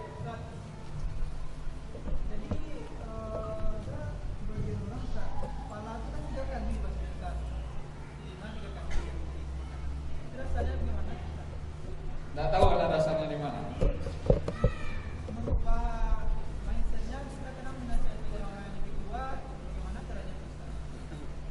Ya kita sampaikan hadis terkait dengan wudhunya Nabi SAW. Tidak ada jalan kecuali hanya dengan menyampaikan apa yang disampaikan oleh Nabi SAW. Dan ini pula yang seharusnya sebagai seorang Muslim, ketika disampaikan dalil baik itu dari Al-Quran ataupun dari hadis Nabi SAW, maka sikap mereka adalah apa? Sami'na wa ata'na. Walaupun mungkin dahulu kita mendapatkan berbeda dengan apa yang kita lakukan. Karena yang menjadi teladan kita adalah Nabi SAW. Kalau kita temukan petunjuknya, gambaran bagaimananya, silakan dilakukan. Kalau belum, kita berupaya untuk mencarinya. Kalau kita temukan dan ternyata benar, silakan dilakukan lagi. Tapi kalau sekiranya tidak ada kita temukan, maka stop dulu, jangan kita lakukan, karena bisa jadi itu tidak diajarkan oleh Nabi SAW. Agama itu mudah, simple. Apa yang diajarkan, yang dicontohkan, tiru. Yang tidak usah. Tidak usah kita mempersulit diri kita. Wallahu a'lam.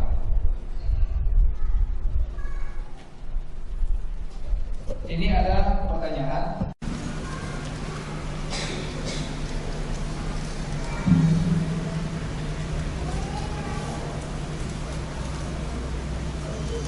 Bagaimana dari kita yang berwudu dengan cara menyiram tangan dari siku ke ujung jari?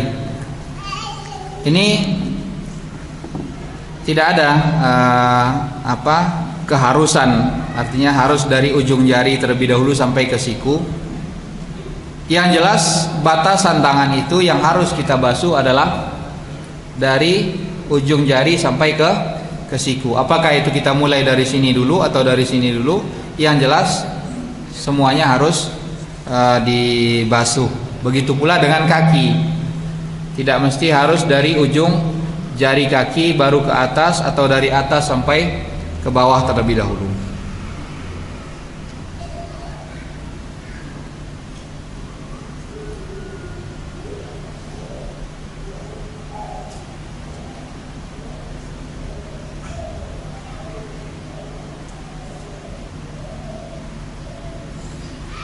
Gimana akibatnya Ustadz? Wudhu kita tidak sempurna atau bagaimana?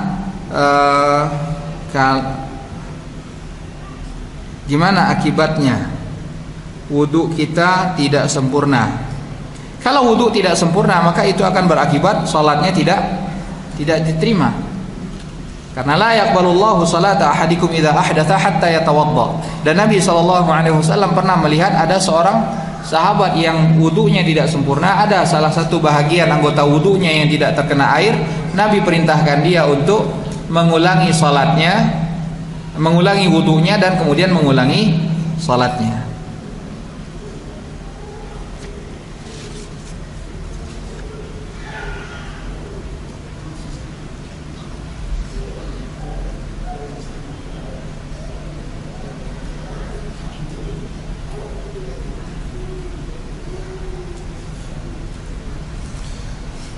Manakah yang lebih afdal atau banyak pahalanya, salat 5 waktu berjamaah di masjid yang dekat rumah dengan berjalan kaki namun jamaahnya sedikit, dibandingkan masjid yang jauh dengan jamaah yang lebih banyak tapi ditempuh dengan motor? Nabi SAW sebelumnya terkait dengan keutamaan atau tidaknya salat berjamaah di masjid, Nabi SAW menjelaskan halaka al-mutanatti'un, orang yang terlalu memaksakan dirinya untuk melakukan hal-hal yang sulit, dia pada akhirnya pasti akan binasa. Hadis ini mengandung pelajaran apa? Kita tidak boleh mempersulit diri kita untuk suatu ibadah. Tidak boleh bagi kita mempersulit diri kita untuk melakukan suatu ibadah. Justru seharusnya apa yang kemudahan yang telah Allah berikan maka lakukanlah. Terkait dengan keutamaan tadi, mana yang lebih utama? Lihat maslahatnya. Kalau misalkan kita tinggal di suatu tempat di mana di situ mungkin masjidnya kadang-kadang semi tidak terpakai, terpakainya hanya ketika subuh dan maghrib saja, atau maghrib dan isya saja. Ini banyak kita lihat di kampung-kampung. Zuhur, asar, mau sholat kadang-kadang masjidnya dikunci atau kosong. Kalau sekiranya dengan sholatnya kita di situ, dengan kita mengumandangkan azan di situ, kemudian ada orang yang datang hari demi hari semakin banyak, maka ini tentu lebih baik, walaupun awalnya di situ sedikit. Jadi silahkan kita sholat terlebih dahulu di sana, karena ini merupakan dakwah juga bagi orang-orang lain agar mereka sholat di masjid. Karena bisa jadi orang tidak ke masjid karena selama ini dilihat masjidnya kosong. Hari pertama dia hendak ke masjid, dilihat kosong, besoknya kosong, besoknya kosong. Ya akhirnya apa? Ah udahlah, ini kayaknya masjidnya memang tidak dipakai ketika waktu sholat ini. Maka utamakan hal tersebut. Tapi jika sekiranya memang ada hal lain yang membuat kita sekali-kali kita sholat di masjid yang lainnya yang lebih jauh, karena ada kepuasan hati kita ketika kita sholat di sana, maka ini tidak mengapa. Tapi yang terlarang adalah apa? Mempersulit diri kita, sengaja mempersulit diri kita. Ini tidak diperintahkan oleh Allah Subhanahu wa ta'ala.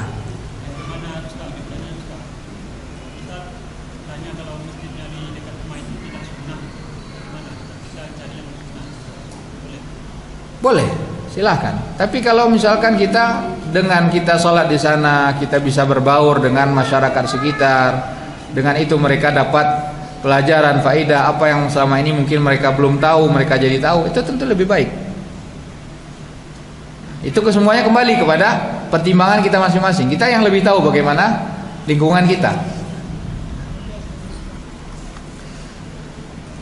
Kalau berwudu dengan air sumur yang berbau atau berwarna tanah atau bau besi, sahkah wudu? Sah, karena itu masih air yang masih dari asalnya.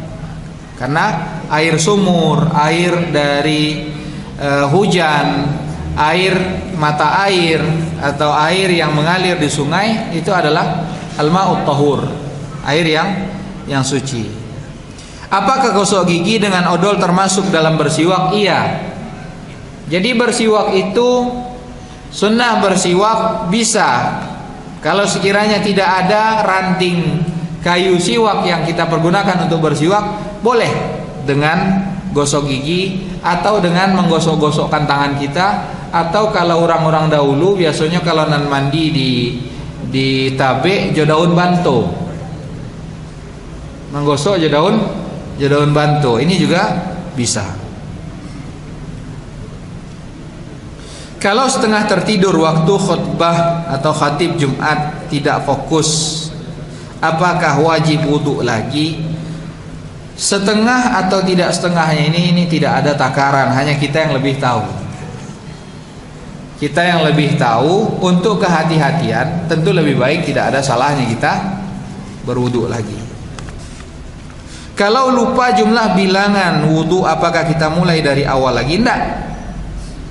Jumlah bilangan wudhu ya wajibnya hanya 1 kali. Tidak usah diulangi dari awal lagi. Kalau misalkan kita berwudhu, aduh tadi muka sudah dibasuh atau belum ya? Kalau ini berlangsung sering kali, maka ini tidak usah dianggap, tidak usah diperhatikan, karena bisa jadi ini adalah merupakan waswasatus syaitan, dan syaitan sering sekali ingin membisikkan hal-hal keraguan-raguan seperti ini kepada manusia.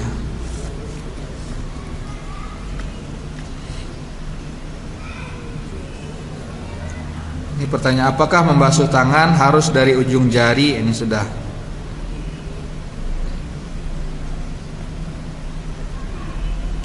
Jika dilakukan wudhu didahulukan anggota tubuh bagian kiri, apakah wudhunya itu sah? Tidak sah.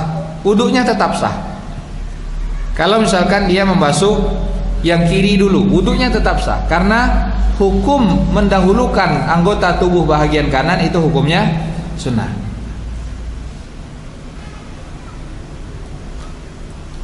Bagaimana wudhunya seorang wanita yang masa haidnya sangat panjang? Wanita yang haid, kalau dia ingin berwudu, tetap berwudu seperti biasa, namun dia masih tetap tidak boleh sholat, karena dia dalam kondisi haid. Tapi kalau bagaimana wudunya tidak ada perbedaan. Wanita yang istihadah, pernah ada wanita yang istihadah, kalau yang haid dia tidak boleh sholat, tapi kalau yang istihadah, darah penyakit yang keluar, maka dia tetap diperintahkan untuk sholat. Nah, ada seorang wanita yang mengadukan bahwa dia kondisi istihadah kepada Nabi SAW. Apa yang diperintahkan oleh Nabi SAW? Setiap kali dia hendak sholat, hendaknya dia bersihkan kemaluannya. Setelah itu dia berwudu seperti biasanya, kemudian sholat. Cukup itu yang dia lakukan.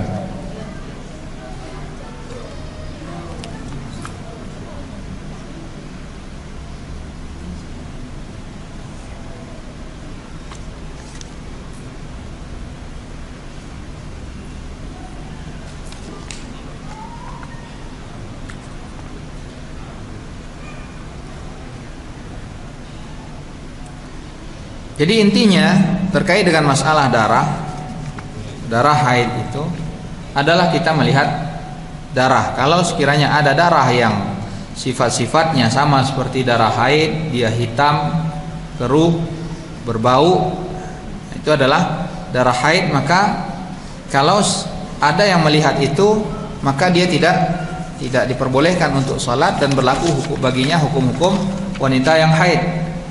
Kalau sekiranya itu sudah suci, dia melihat ada cairan putih dan tidak ada lagi bekas darah yang keluar, maka dia mandi dan dia sudah suci, dan dia diperintahkan kembali untuk melakukan apa yang tadinya harus dia lakukan.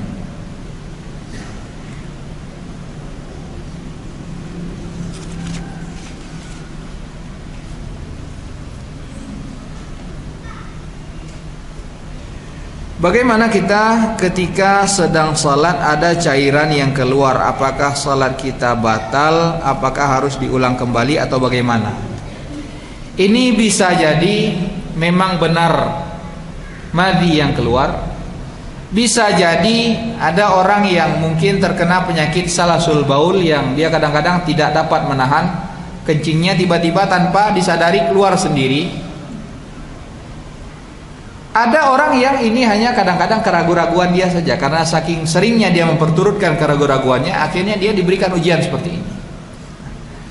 Jika sekiranya kita mengetahui bahwa ternyata yang keluar itu memang adalah benar madhi, dan kebenaran ini baru kita ketahui ketika sudah sholat, maka sholat yang tadi kita lakukan itu hukumnya sah, kita tidak perlu mengulangi sholat lagi.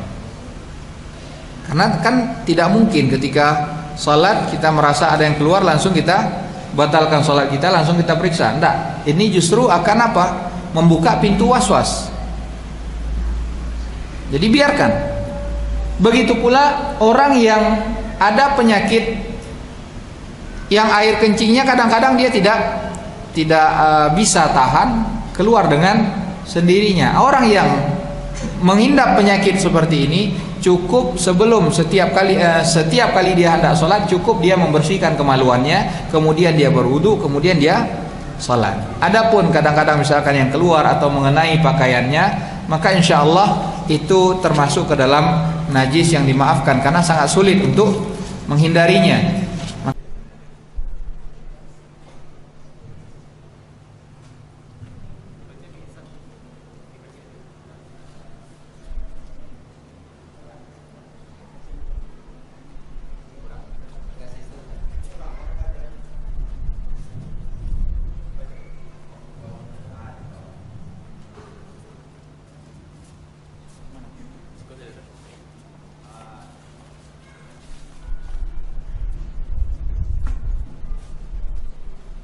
Baik sekalian, sekarang insya Allah kita akan praktekkan bagaimana wudunya Nabi SAW. Juga di antara hal yang tadi mungkin belum kita sampaikan, sunnahnya dalam berwudu itu adalah al-iqtisad, yaitu apa? Hemat di dalam memakai air. Satu hal yang kita lihat, kebanyakan di antara kaum muslimin ketika sudah berwudu keran dibuka sehabis-habisnya. Padahal kadang-kadang dia masih menyengsengkan bajunya, tapi keran sudah dibuka dulu, air tidak terpakai, terbuang dengan sia-sia. Ini sesuatu yang tidak sesuai dengan apa yang dicontohkan oleh Nabi SAW. Beliau Nabi SAW itu berwudu cukup dengan satu mud saja. Satu mud kalau kita takarkan mungkin sekitar aqua gelas.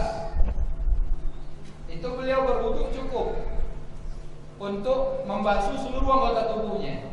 Dan untuk mandi kadang-kadang beliau hanya dengan 5 mud saja. Dan itu cukup. Dan ini yang harus kita teladani. Yang harus kita hilangkan adalah apa? Was-was.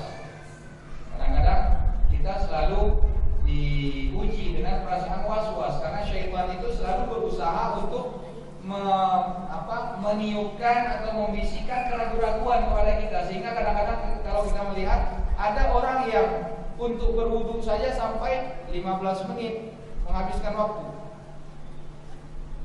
Imam sudah selesai, dia belum selesai berwudu. Ini was-was. Ini harus kita hilangkan, jangan diperturutkan. Kalau kita sudah yakin, maka hilangkan was-was tersebut.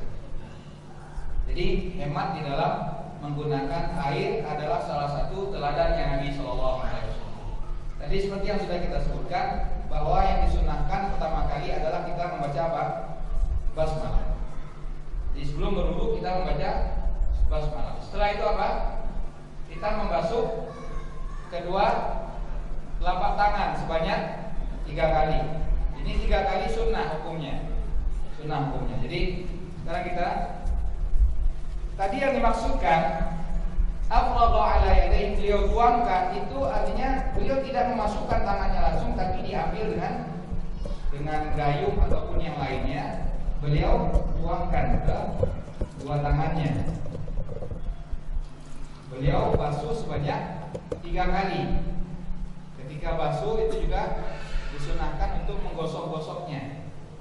Beliau basuh kedua telapak tangan ini sebanyak 3 kali. Nah, setelah membasuh kedua telapak tangan, tadi disebutkan di dalam riwayat tadi bahwa Utsman bin Affan, begitu pula Abdullah bin Zaid, beliau memasukkan tangannya ke dalam bejana. Ini bukan berarti kalau misalkan ada kayu, kita juga langsung masukkan tangan ke dalam bejana. Boleh kita masukkan tangan, tapi bukan berarti harus seperti itu, tidak. Itu mengandung pelajaran bahwa air yang bekas kita pakai itu suci dan masih mensucikan. Karena ada sebagian orang yang beranggapan air yang sudah dipakai itu tidak boleh lagi. Jangan sampai, kadang-kadang ada sebagian orang yang beranggapan jangan sampai air yang kita berwudu itu kecipratan masuk ke dalam tempat kolam, tempat bejana air tadi. Ini salah. Justru air yang sudah kita pakai berwudu, kalau sekiranya masih tertampung, itu boleh dipergunakan oleh orang lain. Dalilnya apa? Para sahabat radhiyallahu anhum kanu yaqtadiluna ala wudu'in Nabi sallallahu alaihi wasallam. Para sahabat mereka berebutan untuk memperebutkan air bekas wudunya Nabi, kemudian beliau berwudu dengan air tersebut. Jadi kalau misalkan air memang tidak ada, sangat sedikit, dan seorang berupaya untuk sehemat mungkin memakai airnya, dia tampung lagi, kemudian dipakai oleh orang lain, maka itu boleh. Dan air yang kita menetes dari anggota tubuh kita masuk ke dalam tempat wudu itu tidak menjadikan air tersebut menjadi najis. Jadi boleh kita mengambil dengan tangan atau mengambil dengan gayung. Tadi kata Utsman, kata Umar Maula Utsman bin Affan radhiyallahu anhu. Utsman bin Affan setelah beliau membasuh kedua tangannya sebanyak 3 kali, beliau masukkan tangan kanannya ke dalam tempat bejana. Jadi diambil sedikit seperti ini. Apa yang beliau lakukan dengan air yang sedikit tadi? Kita contohkan lagi. Ini beliau kumur-kumur.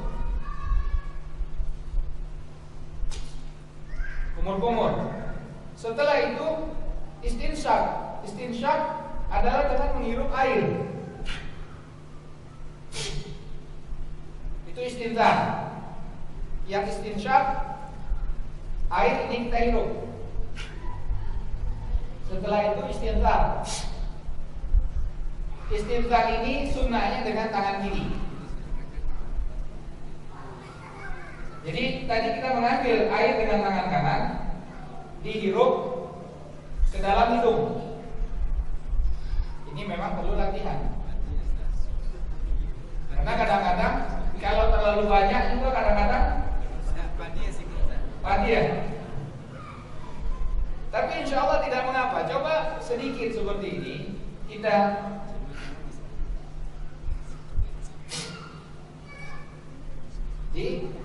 dihembuskan lagi. Insya Allah itu pasti ada hikmah. Baik itu yang sudah terbukti atau yang belum terbukti, yang jelas di setiap tuntunan Nabi pasti ada hikmah. Nah, setelah kumur-kumur, istinsyak dan istintar sebanyak 3 kali. Setelah itu apa yang beliau lakukan?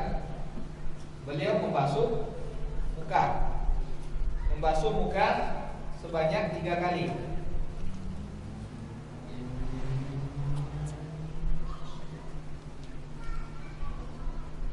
Jadi muka dari batas tumbuh rambut bagian atas sampai dagu, kemudian dari tulang rawan yang ada di sisi telinga sini sampai kepada tulang rawan di sisi telinga yang lainnya.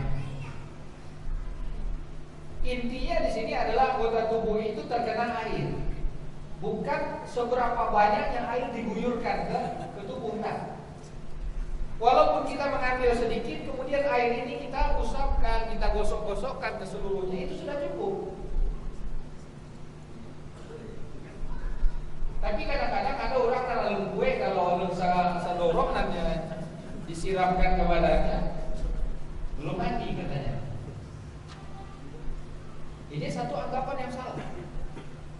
Bahkan ketika ada yang mengadukan, ini tidak cukup bagi saya air mandi dengan segitu, sehingga akhirnya para sahabat mengatakan, tahu tidak engkau, sesungguhnya air yang sedikit itu cukup dipergunakan oleh makhluk yang paling mulia, yang di tubuh beliau itu ditumbuhi rambut yang sangat lebat, lebih daripada engkau. Nabi banyak takutnya. Orang yang biasanya banyak bulunya kadang-kadang kan merasa gerah. Tapi itu cukup bagi Nabi SAW, apalagi kita. Setelah beliau membasuh muka sebanyak 3 kali, dan tadi sudah kita sebutkan bahwa mulut, hidung itu adalah bagian dari muka. Maka tadi kita awali dengan kumur-kumur, setelah itu istinsyaq dan istinthar. Setelah itu membasuh muka sebanyak 3 kali, dan setelah itu kata Uthman bin Affan radhiyallahu anhu mengambil apa? Mengambil air lagi. Beliau basuh kedua tangannya. Tangan tadi sudah kita sebutkan dari ujung jari ini sampai mana? Siku. Dari ujung jari sampai siku. Diambil lagi. Setelah itu cukup dengan dialirkan, dan harus dipastikan ini sampai siku ini kena. Dan tadi sunnahnya adalah takhlilul asabi'. Antara jari-jari ini digosok-gosok. Digosok-gosok antara jari-jari ini harus dipastikan terkena air. Jangan sampai nanti ternyata setelah kita lihat ada bahagian yang masih kering, tidak terkena air. Karena kadang-kadang kita melihat sebagian kaum muslimin ketika berwudu cukup hanya dibuka keran, kemudian diletakkan tangannya atau kakinya di bawah keran tersebut, sehingga kadang-kadang bahagian sininya basah, di sininya masih kering. Jadi dimulai dengan kanan terlebih dahulu, setelah itu yang kiri. Boleh, yang wajib 1 kali. Ngambil airnya 3 kali. 3 kali. Ngambil airnya 3 kali.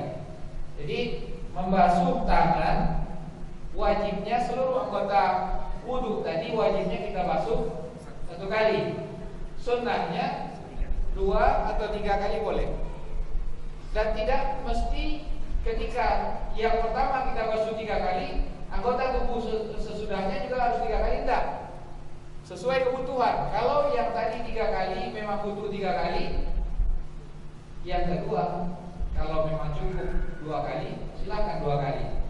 Kalau 3 kali terus Boleh 3 kali seluruhnya boleh.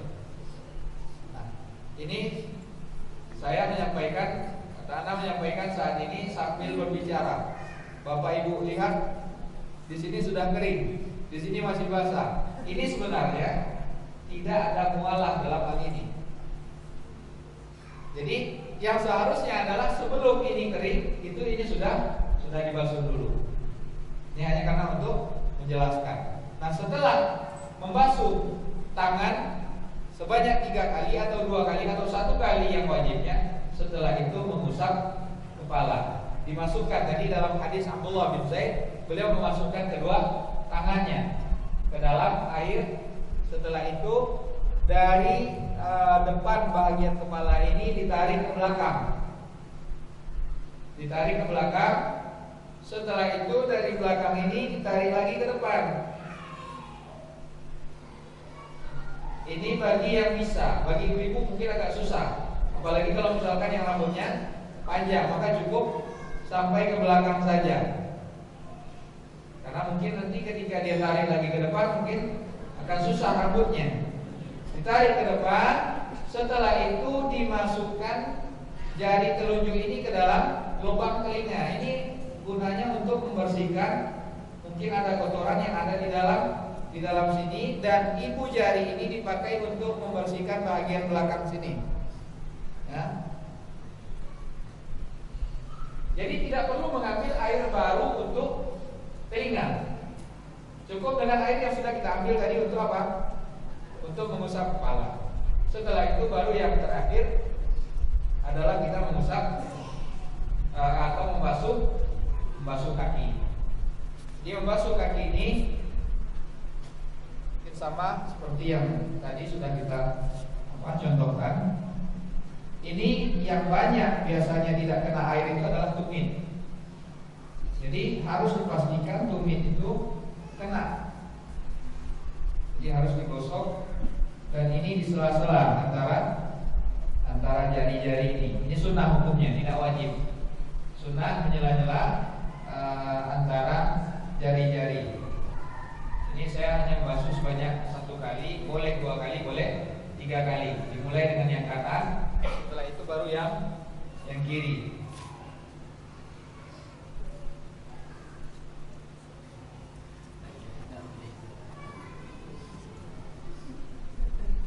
Kalau nampaknya awak saya lihat ini, kan dibuka keran kadang-kadang bertampung saja juga kaki.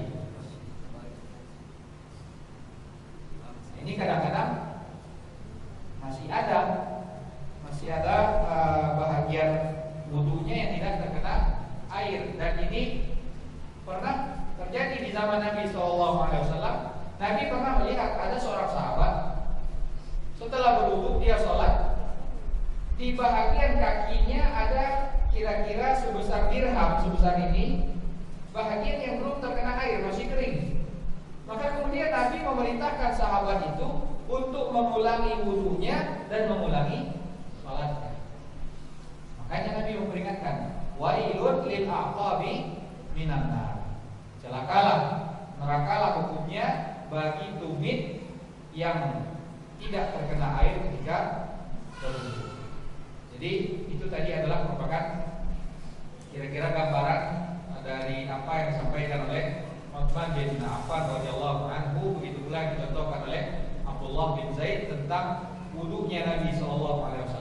Kalau kita mungkin coba untuk mengumpulkan tadi, insya Allah tidak sampai satu gayung ini air yang kita pakai. Dan ini yang seharusnya kita teladani, kita sampaikan kepada anak-anak kita. Jangan kita biarkan anak-anak misalkan ketika dia berwudu, belum dia berwudu, baru siap-siap dia masih ngobrol dengan temannya, tapi air keran sudah dibuka. Upayakan pemakaian air itu sehemat mungkin. Kalau misalkan bisa kita buka, setelah itu ditutup sebentar, tidak masalah. Mungkin memang agak repot, tapi dalam rangka ketaatan kita kepada apa yang dicontohkan oleh Nabi SAW, ini tentu lebih baik. Atau mungkin ada di sebahagian masjid kita melihat kerannya itu di bawahnya dibikin seperti kerucut, sehingga air yang keluar itu kecil. Jadi jumlah air yang terbuang itu tidak banyak. Mungkin ini juga bisa kita lakukan.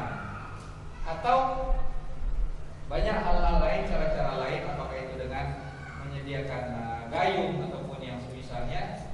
Yang jelas kita berupaya untuk menyampaikan hemat di dalam pemakaian air, bukan hanya karena tagihan PDAM yang mungkin tinggi kalau airnya pemakaiannya banyak, tidak. Tapi yang lebih kita utamakan adalah bagaimana meladani Nabi Shallallahu Alaihi Wasallam. Baik.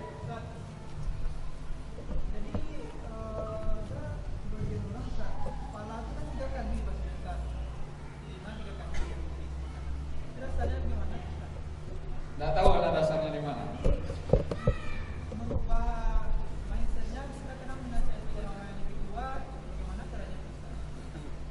Ya kita sampaikan hadis terkait dengan wudunya Nabi SAW. Tidak ada jalan kecuali hanya dengan menyampaikan apa yang disampaikan oleh Nabi SAW. Dan ini pula yang seharusnya sebagai seorang Muslim, ketika disampaikan dalil baik itu dari Al-Quran ataupun dari hadis Nabi SAW, maka sikap mereka adalah apa? Sami'na wa ata'na. Walaupun mungkin dahulu kita mendapatkan berbeda dengan apa yang kita lakukan. Karena yang menjadi teladan kita adalah Nabi SAW. Kalau kita temukan petunjuknya, gambaran bagaimananya, silakan dilakukan. Kalau belum, kita berupaya untuk mencarinya. Kalau kita temukan dan ternyata benar, silakan dilakukan lagi. Tapi kalau sekiranya tidak ada kita temukan, maka stop dulu, jangan kita lakukan, karena bisa jadi itu tidak diajarkan oleh Nabi Shallallahu Alaihi Wasallam. Agama itu mudah, simpel. Apa yang diajarkan, yang dicontohkan, tiru. Yang tidak usah. Tidak usah kita mempersulit diri kita. Allah a'lam.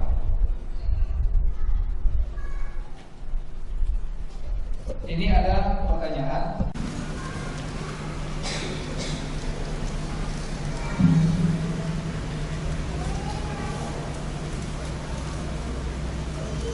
Bagaimana dari kita yang berwudu dengan cara menyiram tangan dari siku ke ujung jari? Ini tidak ada keharusan, artinya harus dari ujung jari terlebih dahulu sampai ke siku. Yang jelas batasan tangan itu yang harus kita basuh adalah dari ujung jari sampai ke siku. Apakah itu kita mulai dari sini dulu atau dari sini dulu?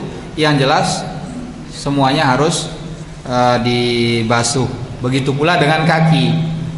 Tidak mesti harus dari ujung jari kaki baru ke atas atau dari atas sampai ke bawah terlebih dahulu.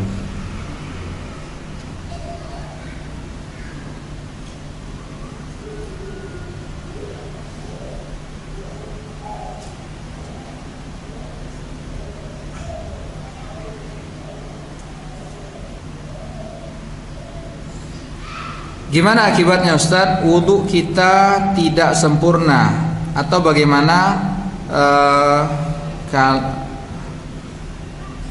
Gimana akibatnya? Wudhu kita tidak sempurna. Kalau wudhu tidak sempurna, maka itu akan berakibat salatnya tidak diterima. Karena la yaqbalullahu salata ahadikum idza ahdatha hatta yatawadda. Dan Nabi SAW pernah melihat ada seorang sahabat yang wudunya tidak sempurna, ada salah satu bahagian anggota wudunya yang tidak terkena air. Nabi perintahkan dia untuk mengulangi salatnya, mengulangi wudunya dan kemudian mengulangi salatnya.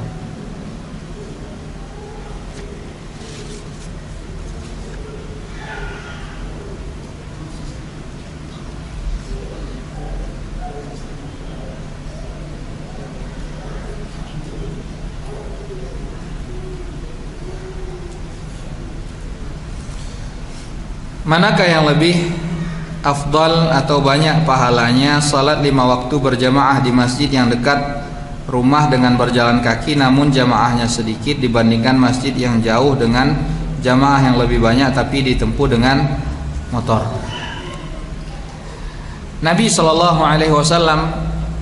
sebelumnya terkait dengan keutamaan atau tidaknya salat berjamaah di masjid, Nabi SAW menjelaskan halaka al-mutanatti'un, orang yang terlalu memaksakan dirinya untuk melakukan hal-hal yang sulit, dia pada akhirnya pasti akan binasa. Hadis ini mengandung pelajaran apa? Kita tidak boleh mempersulit diri kita untuk suatu ibadah. Tidak boleh bagi kita mempersulit diri kita untuk melakukan suatu ibadah. Justru seharusnya apa yang kemudahan yang telah Allah berikan maka lakukanlah. Terkait dengan keutamaan tadi, mana yang lebih utama? Lihat maslahatnya. Kalau misalkan kita tinggal di suatu tempat di mana di situ mungkin masjidnya kadang-kadang semi tidak terpakai, terpakainya hanya ketika subuh dan maghrib saja atau maghrib dan isya saja. Ini banyak kita lihat di kampung-kampung. Zuhur, asar, mau sholat kadang-kadang masjidnya dikunci atau kosong. Kalau sekiranya dengan sholatnya kita di situ, dengan kita mengumandangkan azan di situ, kemudian ada orang yang datang hari demi hari semakin banyak, maka ini tentu lebih baik, walaupun awalnya di situ sedikit.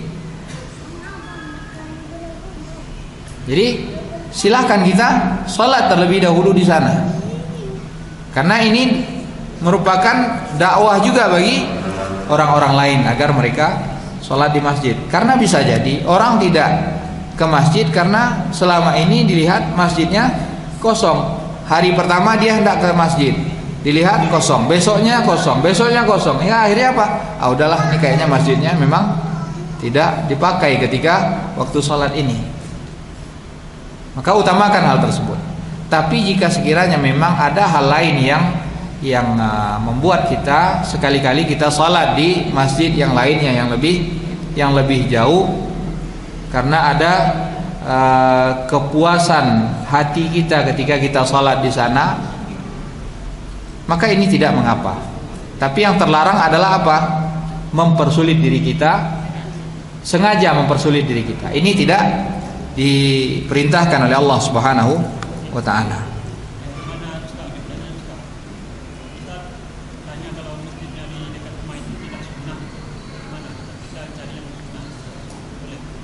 Boleh, silahkan. Tapi kalau misalkan dengan kita sholat di sana, kita bisa berbaur dengan masyarakat sekitar, dengan itu mereka dapat pelajaran, faidah apa yang selama ini mungkin mereka belum tahu, mereka jadi tahu, itu tentu lebih baik.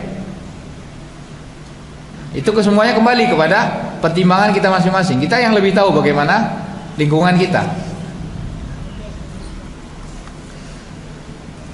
Kalau berwudu dengan air sumur yang berbau atau berwarna tanah atau bau besi, sahkah wudu? Sah, karena itu masih air yang masih dari asalnya. Karena air sumur, air dari hujan, air mata air atau air yang mengalir di sungai itu adalah al-ma'ut tahur, air yang suci. Apakah gosok gigi dengan odol termasuk dalam bersiwak? Iya.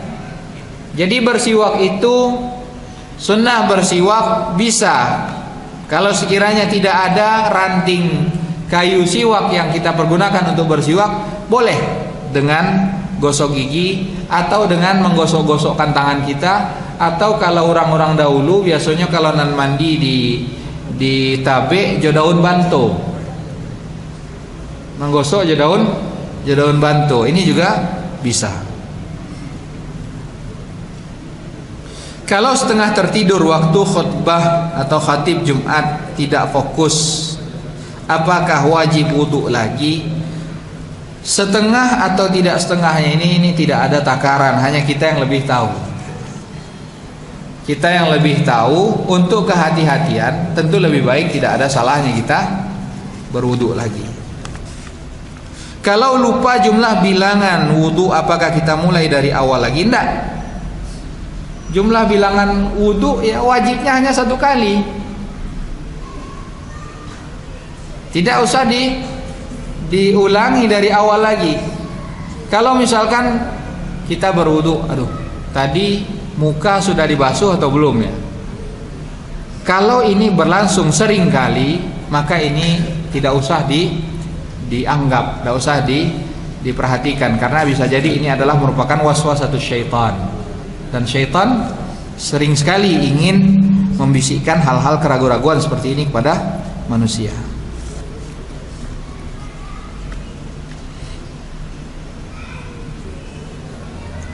Ini pertanyaan, apakah membasuh tangan harus dari ujung jari? Ini sudah.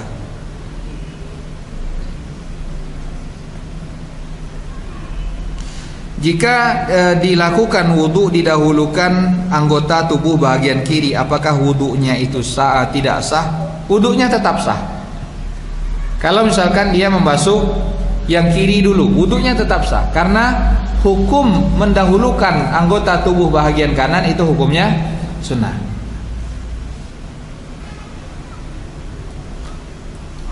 Bagaimana wudunya seorang wanita yang masa haidnya sangat panjang? Wanita yang haid, kalau dia ingin berwudu, tetap berwudu seperti biasa, namun dia masih tetap tidak boleh sholat karena dia dalam kondisi haid. Tapi kalau bagaimana wudunya tidak ada perbedaan. Wanita yang istihadah, pernah ada wanita yang istihadah, kalau yang haid dia tidak boleh sholat. Tapi kalau yang istihadah, darah penyakit yang keluar, maka dia tetap diperintahkan untuk sholat. Nah, ada seorang wanita yang mengadukan bahwa dia kondisi istihadah kepada Nabi Shallallahu Alaihi Wasallam. Apa yang diperintahkan oleh Nabi Shallallahu Alaihi Wasallam? Setiap kali dia hendak sholat, hendaknya dia bersihkan kemaluannya. Setelah itu dia berwudu seperti biasanya. Kemudian sholat. Cukup itu yang dia lakukan.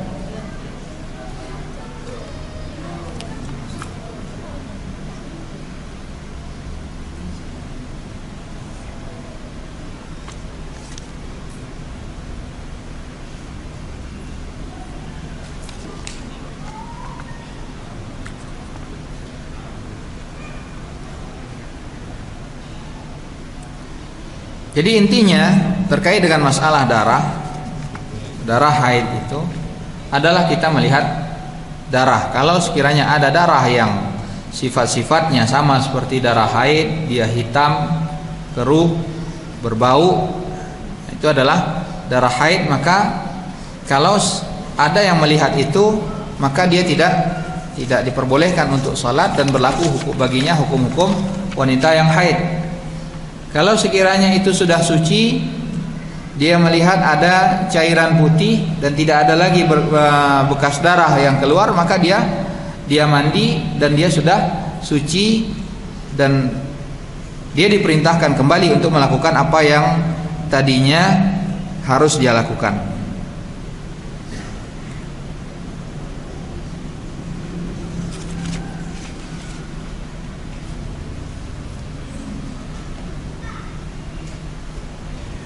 Bagaimana kita ketika sedang salat ada cairan yang keluar? Apakah salat kita batal? Apakah harus diulang kembali atau bagaimana? Ini bisa jadi memang benar madhi yang keluar. Bisa jadi ada orang yang mungkin terkena penyakit salasul baul yang dia kadang-kadang tidak dapat menahan kencingnya, tiba-tiba tanpa disadari keluar sendiri. Ada orang yang ini hanya kadang-kadang keraguan-raguan dia saja, karena saking seringnya dia memperturutkan keraguan-raguannya, akhirnya dia diberikan ujian seperti ini. Jika sekiranya kita mengetahui bahwa ternyata yang keluar itu memang adalah benar madhi, dan kebenaran ini baru kita ketahui ketika sudah salat, maka salat yang tadi kita lakukan itu hukumnya sah, kita tidak perlu mengulangi salat lagi. Karena kan tidak mungkin ketika salat kita merasa ada yang keluar langsung kita batalkan salat kita, langsung kita periksa. Enggak, ini justru akan apa? Membuka pintu was-was. Jadi biarkan. Begitu pula orang yang ada penyakit yang air kencingnya kadang-kadang dia tidak bisa tahan, keluar dengan sendirinya. Orang yang menghindar penyakit seperti ini cukup sebelum setiap kali dia hendak sholat, cukup dia membersihkan kemaluannya, kemudian dia berwudu, kemudian dia sholat. Adapun kadang-kadang misalkan yang keluar atau mengenai pakaiannya, maka insya Allah itu termasuk ke dalam najis yang dimaafkan karena sangat sulit untuk menghindarinya.